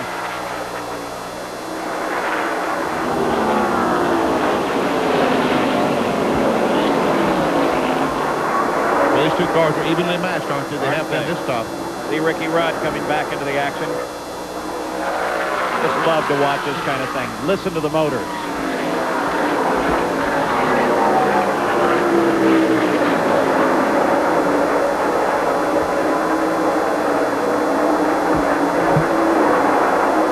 Hope the leaders go by. Here's the Jeff Bodine car, Bud Moore owned, making a pit stop. A little clean of the windshield.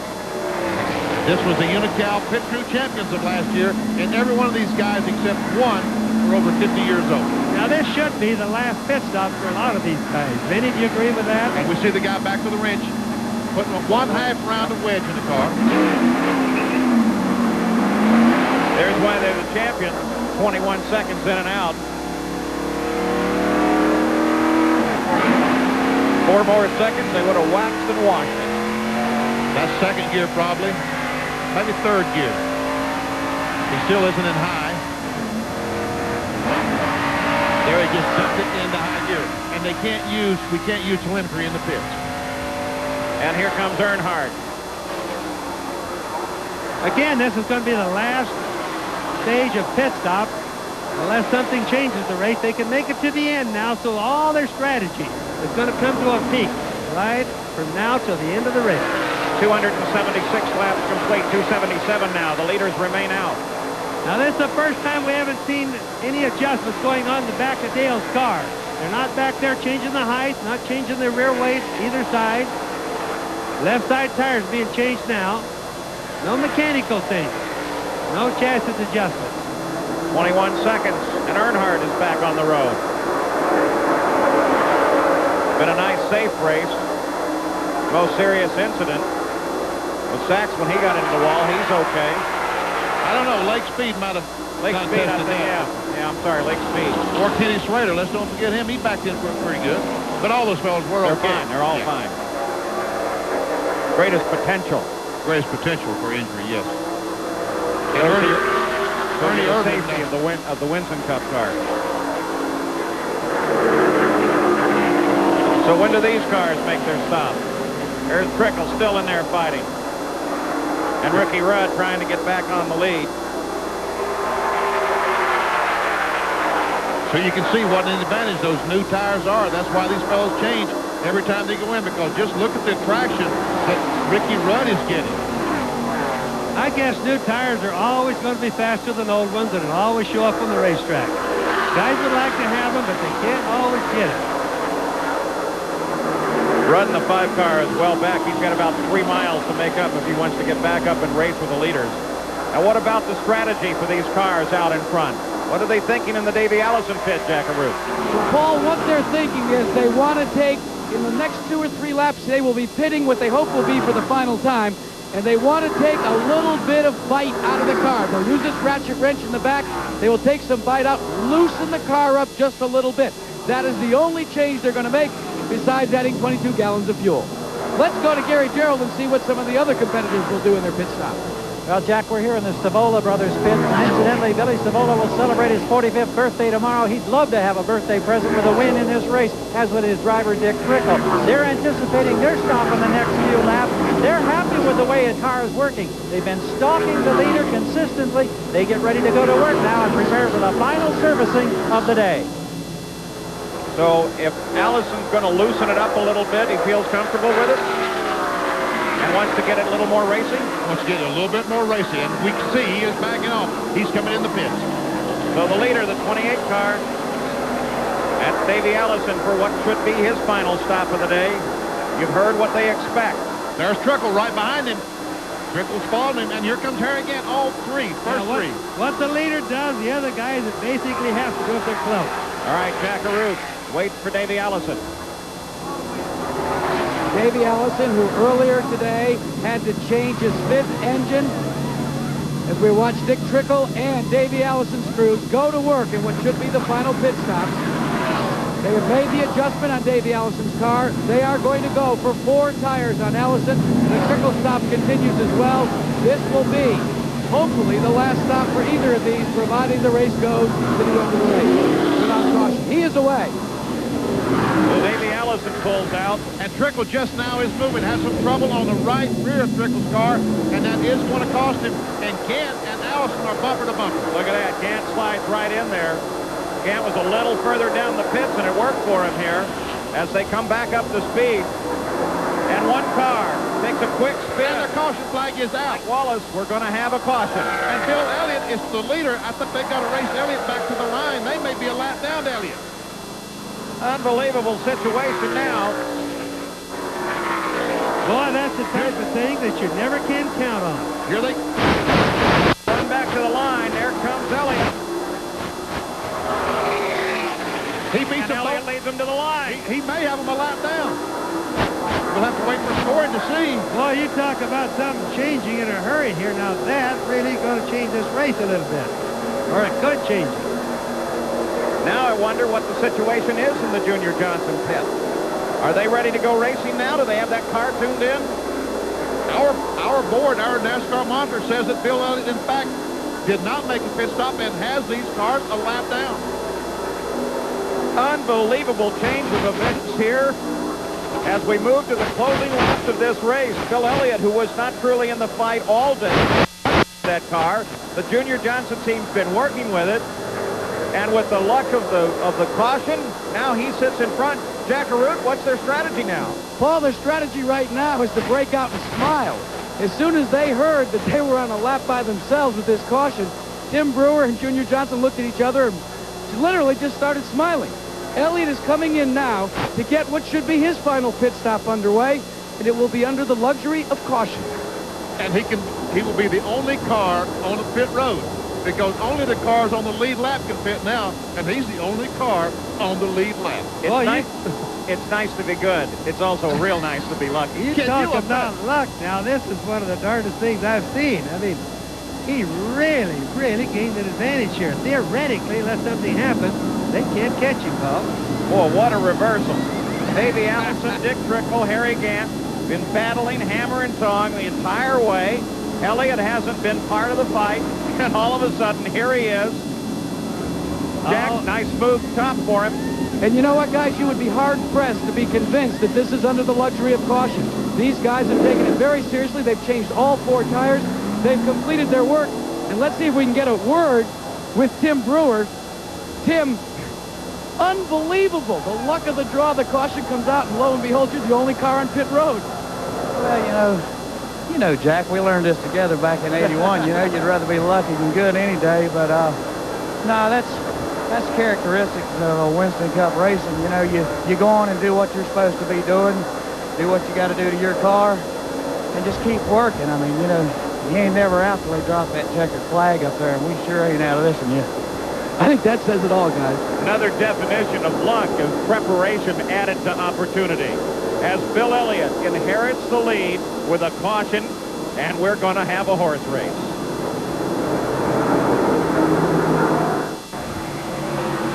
Still under caution. This was the run when the caution came out back to the line, Benny. You tell me Harry Gant, Davey Allison didn't realize that Bill Elliott was in the lead lap. Look as Gant tries his best to pass the 11 car, but can't do it. And that's how much he lacked, making up a lap and a half.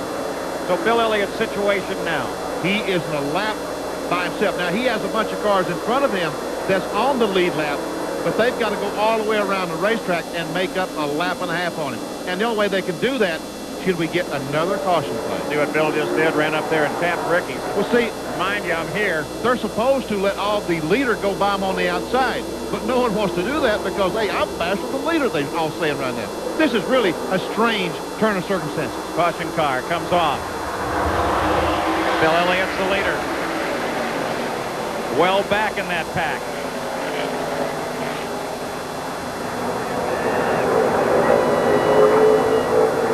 And there's Elliott. Just off the right. You saw him a second ago. There he is. And the 90 car didn't get going that time. Almost caused a big crash. But there goes Elliott. Something happened to Glossback, it appears.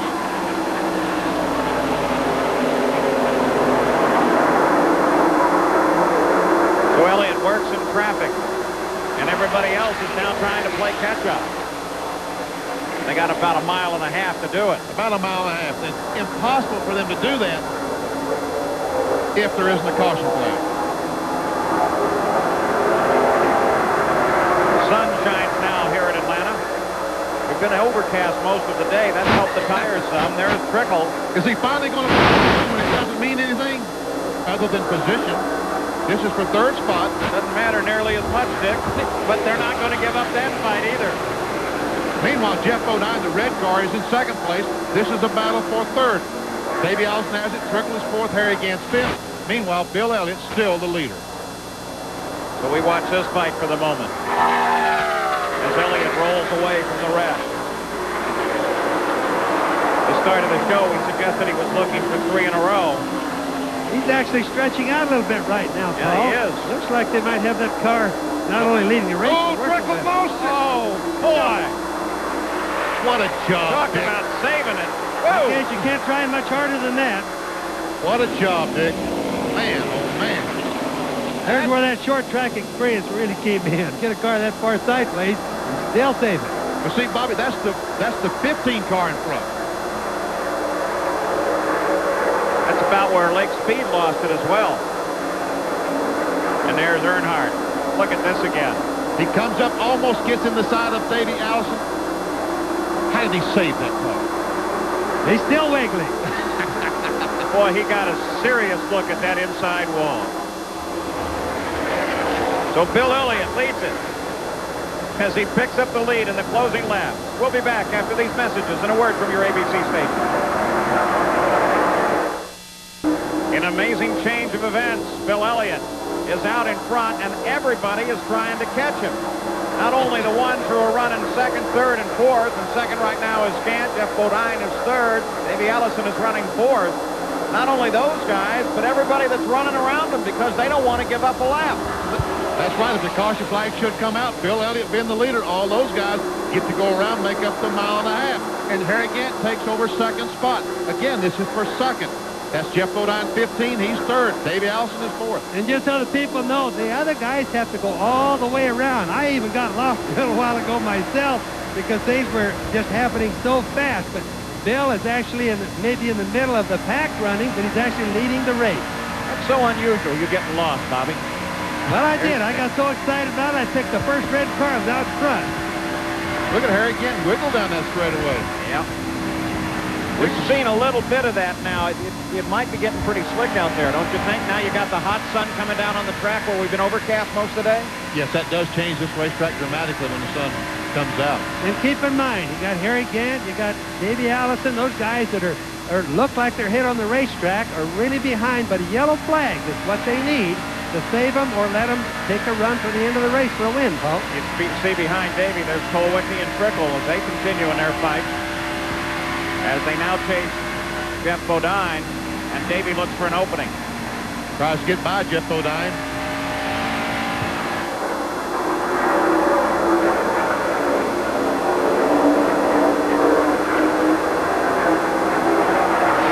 As we watch Allison, Kulwicki, Trickle. Michael Third, fourth, Waltrip, fifth, and sixth. pardon me, Paul, but Michael Waltrip had just pulled his car down in the garage area, evidently a blown engine or something. He's out of the race. Been having a good year, had a good run going today, and he was showing in 15th spot. Yep, he's going to do just fine. There's Michael pulling in. Boy, it's a bad feeling when you get so close. Fight such a long, hard day with a car that you know it's really been hard to work most of the day. They all have been while they figure these tires out. Lonesome down the garage area. Not many cars down there right now. Nobody likes to be there. Here's Allison trying to go on the outside of Jeff Bodine. Still 32 cars in the run. Looking back from Jeff's camera. Right in the center of the rear of his car. This rear camera also gives you an idea of what they run into looking out the front as the sun gets low in the sky, especially getting in through 3 and 4. It becomes very difficult because they drive the cars right into the sun. Look, there it is, and the racetrack goes away. Now this camera is up on top of the car, and there you see we can electronically clean the camera, wipe it off. But the windshield's got a lot of oil and dirt on it that they haven't been able to do anything about, and that doesn't help the view out the front of the car at all. No, we're going down through 1 and 2 now. See how nice and clear it is? As the Jeff Bodine comes off turn 2, goes down, the sun starts being a problem. And about middle ways the back nine starts turning in and watches the sun just goes directly in his eyes. And there, the racetrack just basically goes away. Like some of the drivers say, they have to follow that white line. It's the only thing they can see sometimes for a short period of time. The field rundown, the conclusion of 302 laps with the surprise Bill Elliott back in front. We go through the entire field. Our pole sitter Mark back in 10th spot. Morgan Shepherd a lap down. Ricky Rudd, also Rusty Wallace. Richard Petty in 16th, up from 32nd. Bobby Hillen, good run for him today, but he's now 5 laps down. He had some problem early on. And you saw Hunt Strickland and the boys fall by the wayside as he had that problem. Interval first to second is 25.7 seconds. These are the cars out of the race. The last you saw is Michael Waltrip pulled into the garage. Lake Speed caught the wall. Waltrip with an engine problem. Ken Schrader caught the wall. First car out.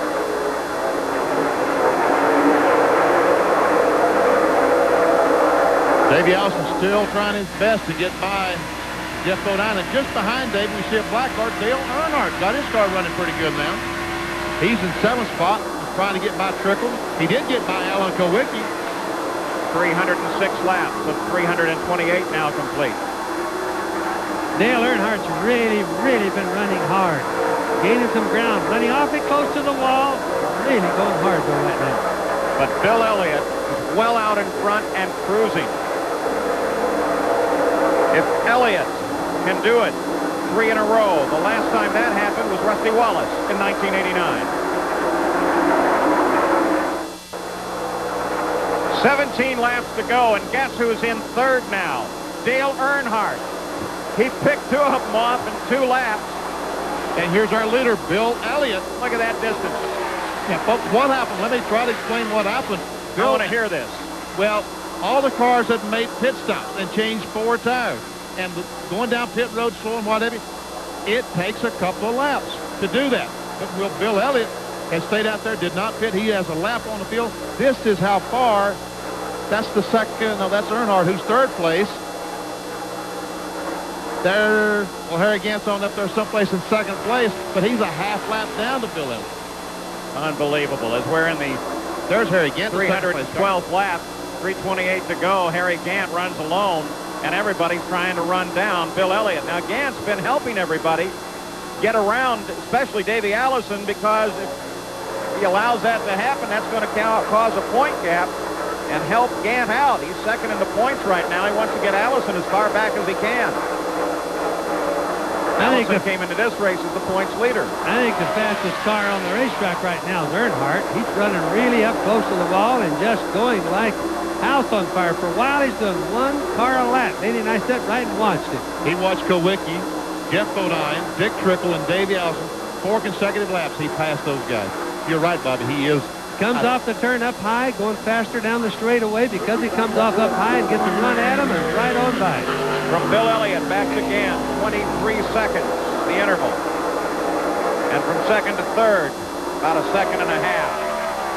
So Earnhardt is gaining on Harry Gant. Last 30 laps of this race has been extremely exciting. Think about Earnhardt. A lot of guys probably would have given up. And Earnhardt's still up running way, way up on the corner. Earnhardt is, you have to admire Dale Earnhardt as a race car driver because he started the day poorly, he adjusted, he worked, and now he's one of the best cars on the racetrack. Now, there you see second place. And we look for Elliott. And there he is. At least 3/4 of a lap. Bill Elliott is out in front of second place Harry Gant. Not far from here in Dawsonville, Georgia, Bill Elliott's hometown, about a pool hall with a siren on top of the pool hall, and when he wins, they turn the siren on. What do you think? Are they leaning toward the switch right now? They better get her cranked up because I think that Bill Elliott has won 3 in a row. Absolutely amazing development. The advantage of a caution, Bill Elliott takes the lead. Harry Gant's got to be scratching his head saying, boy, I did everything I possibly could, including trying to run Elliott down to the line, and I can't win this thing. We know it's never over till the checkered flag falls, but boy, he sure got a big advantage right now. Oh, Morgan Shepherd almost ruined Bill Elliott as he went the corner. Look at the look on Junior's face. He knows it isn't over yet. Little moves like that could bring a rapid end to it. Bill looks like he's being pretty careful, not really racing with any of these boys. Ricky Rudd down inside. He is being very careful right now. What happened was he had to get out of the throttle so much when the 21 car Morgan Shepherd went by that let the 5 car catch him. 6 laps to go. Ricky Rudd in the 5 car down on the inside, running in 13th place. 2 laps behind Bill Elliott. Harry Gant is second. Earnhardt runs in third. He seems to have slowed down just a little bit. Not charging with the verve that he had before. Poor Harry Gant. Don't you know he's thinking, hey, I won this race. I don't care who's on that board. I won the race. 5 laps to go. They all know what happened, Benny, but they're thinking, boy, oh boy. Lady luck really came across for Elliott today. But you know, that luck works 2 ways. It's 20 seconds back to Harry Gant. It wouldn't take much of a mistake, much of a change, and Gant would be right there. Bill is certainly backing off now and just letting things drift along. 4 laps to go, taking no chances. That's Derek Cope of Pure Leather Chevrolet. He waved him by. Look at him. He's not even up on the racetrack there. He's just absolutely being careful, just like Benny said. You talk about playing it smart. The problem, though, isn't it? Yeah, look at Junior. He's celebrating, isn't he? What he's thinking right now is, I shouldn't say this, but I will anyway. You know, we've always heard about the rumor going around the garage here at Darlington is going to be a mule can win the Kentucky Derby.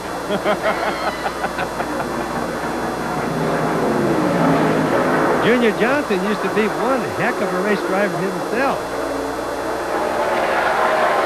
Of course, he learned to be a race driver from running whiskey. I think that's the nicest part. The one problem that Bill really has to contend with right now is if you come too far off your pace, you can start to lose your rhythm and make some mistakes. He doesn't have to worry about rhythm right now. All he's got to worry about is 2 more laps. 2 more.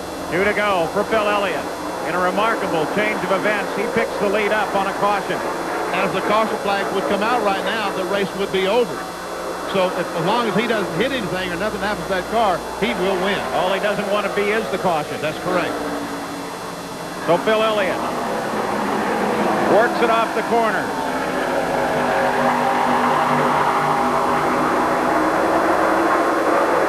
If I was Bill, I think I would back off just a little bit more because there's a big pack of cars right direct in front of him. White flag. 1.5 miles to go, the 500 miles for Bill Elliott.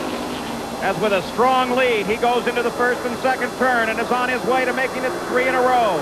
Gant runs alone in second place as he flashes across the line.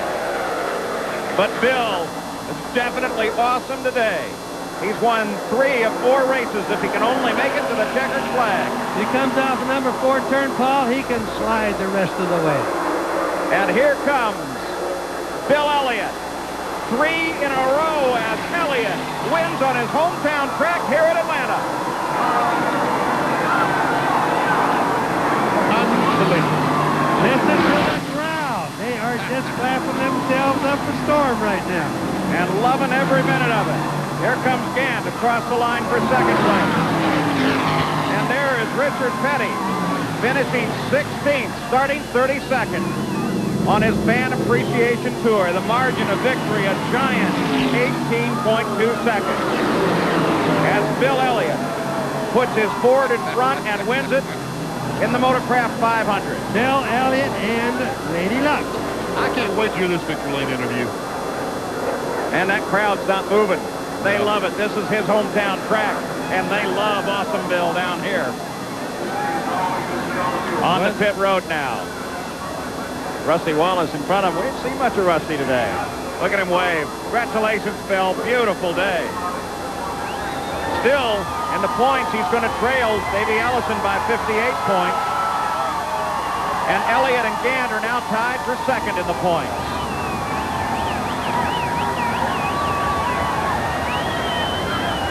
Gary Gerald's now over with Junior Johnson. Junior, you've won races as a driver, as a car owner in a lot of different ways, and this is about as nice a way to win one, I guess, as you can find. Well, I think this is the easiest one we've ever won. We just won it with luck, and that's, you know, if you win it with luck, that's easy for you. If you have to fight for it, it's hard. Well, you struggled, and then you got lucky, and now you can head to victory lane. Congratulations. Thank you, sir. All right, let's go back up to Paul. Junior Johnson never gets real excited. Bill Elliott takes off the helmet, and Jack Arute right there. Look at that smile. Jack? That smile can go all the way back to Dawsonville, Georgia, because Bill Elliott is about to get out of his car, and he is the winner of today's race.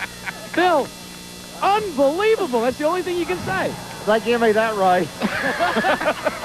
We wasn't worth a flip all day long. The crew did it, I'll tell you. I can't. Well, now, wait a minute. You want to give it back? No. I'll tell you what, I've lost races here before, but I ain't never won one like that before in my whole life. When you saw the caution come out, what went through your mind? Well, I knew Gant was coming, and I held him off back to the line. And I knew I wasn't that good, but I knew I was good enough to win the race, and that's all that counted. Early on, we talked a lot about the fact that you guys decided to go with a different setup than what you had practiced all week. And I would imagine that you knew in the cockpit of the car that it was the wrong setup for today. Well, you know, we guessed on some stuff, and we guessed wrong, and we were kind of struggling. But right there toward the end, we got to running pretty good, you know, before the caution came out that last time. And, you know, we were running good enough to be in the position to be on the lead lap and be a lap by ourselves whenever everybody else pitted. So that's what kept us alive all day long. We make light of the fact that maybe this one was given to you a little bit, but this team, that's the hallmark of it, is never giving up and always waiting for a break and then capitalizing on it. Well, I'll tell you what, I learned a long time ago in a race car, you never give up, and today was one of them proven points. Well, you finally brought one home to your hometown crowd. Now it's 3 in a row. And think about it. If it were but for just a couple of inches, you probably or might have won the Daytona 500 as well. Well, I'll tell you what, I can't say enough about this crowd. I mean, to come off and do what we did today, it's unbelievable. Now, I know Tim Brewer talked to you on the radio when all this happened. Did you hear anything from Junior? I never heard a word out of Junior. He didn't say anything all day long. Might be the first time, guys, that Junior Johnson ever was speechless. Bill? I believe it was my lucky possum in the car. Well, that's right. He's got a possum in the car that they put in for the first time this race. And you can see it right there. It's a lucky possum, and they loaded it on the car for the first time today in Atlanta. Paul? Keep it there. Don't move it. The question was asked at the start was, can Bill Elliott make it 3 in a row? It's now been answered. His 37th career win. Even Bill Elliott doesn't believe he won this race. You know, in spite of everything, it was a good race. Here's how he got that lead. They're coming back now to the caution. That's Harry Gant sitting there just behind him, and Davey just behind him. Harry Gant, Davey had just made a pit stop. Bill had not pitted, and that's how much that was the margin of victory was. It is over. So Bill Elliott, they're going to sound the siren in Dawsonville because it's 3 in a row for Bill. Look at him. He still cannot believe that he has won it. But Bill Elliott is most definitely the winner of the Motorcraft 500, as now he's being celebrated by all the fans here. And for the Winston Cup teams, they head back into the garage area. Richard Petty rolls back there as well. Let's go down. Gary Gerald, there is Richard. He finished up here in 16th position. He's explained to his crew what was wrong with the car, why they didn't run better. Champion to the end. We've had a great time since 1962 here at ABC watching Richard Petty win races. Isn't that wonderful? This is the last time that Richard Petty will ever run the spring race in Atlanta, but yet he's telling the crew what was wrong with the car, what they could have done that would have made the car better. Sorry about that. He sits quietly, calmly. Now he's ready to climb out. He surely looks like he is enjoying this final year, savoring every moment. All right, Gary. Well, Richard has come out of there after conferring and talking with the crew. And Richard, we were just reminiscing about 30 years of all the thrills on ABC television. And I know you'd like to be in that celebration on Victory Lane, but you come out of the car with a smile on your face, obviously still enjoying it. Well, I had a lot of thrills out there on the racetrack, I'll tell you. No, we was just sitting in the car there trying to say, okay, what could we have done? You know, what happened? We had a little blister on the right front tire, and we're trying to figure out what springs to come back with next time so we don't have that problem. So, you know, we ran pretty good, and I was happy with the thing. Didn't hit nobody, so I guess I had a pretty good day. Then you see a guy like Bill Elliott who gets that tremendous break as he stays on the track just as the yellow comes out. He has an entire lap on the field. I suppose in your career, you've had that happen to you once or twice. I'm always on the other end. Yeah, it happens. You run long enough, you're going to get good laps, good luck, and bad luck. Today, everything just shined on him. He was a good car, good enough to race for the win, but probably wouldn't have won the race except for those circumstances. But circumstances on his side, he's the winner. So many times you've gone the 500-mile distance. It's hard for me to believe that you've just raced 500 miles. You still look so fresh. Well, you know, I'd have been fresher if I'd have finished further up. But pretty nice day today. It was a real neat day, and so, you know, we're just getting ready for a long, long season. It's just the 4th race, so we better be in shape now and get ready for the rest of it. What's it going to be like when Richard Petty comes back to Atlanta for the final time this season? Because it's the final race of not only the season, but it's going to be of this remarkable career. It's going to be interesting, I'll put it that way.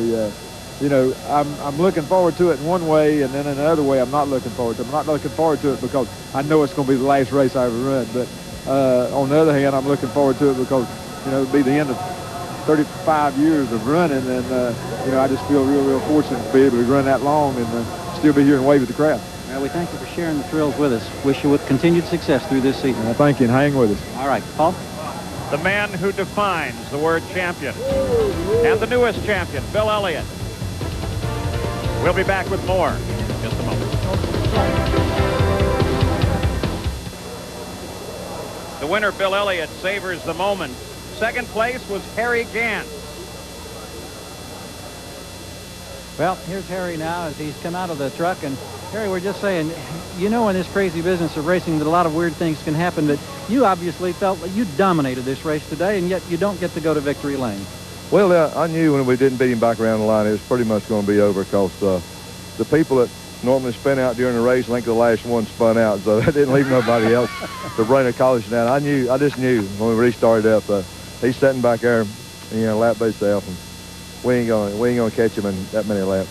And then you had a battle. You saw that black car with a number 3 on it coming up behind you. He was trying to get a run to pull up with you in case anything did happen in the last few laps. Yeah, I just I had him call my times out to me I just kept him at, you know, distance there. I didn't run all that hard, you know, the last 10, 20. When I seen I wasn't going to catch Bill, I just wanted to finish second, and I just backed off the tires a little bit.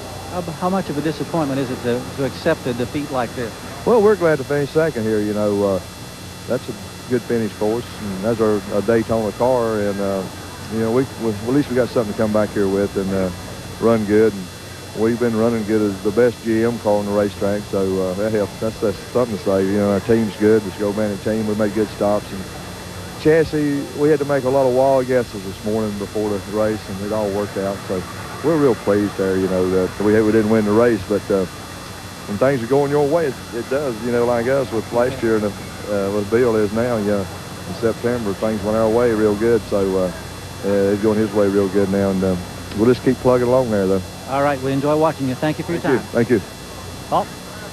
Thank you, Gary. The final results now of the Motorcraft 500.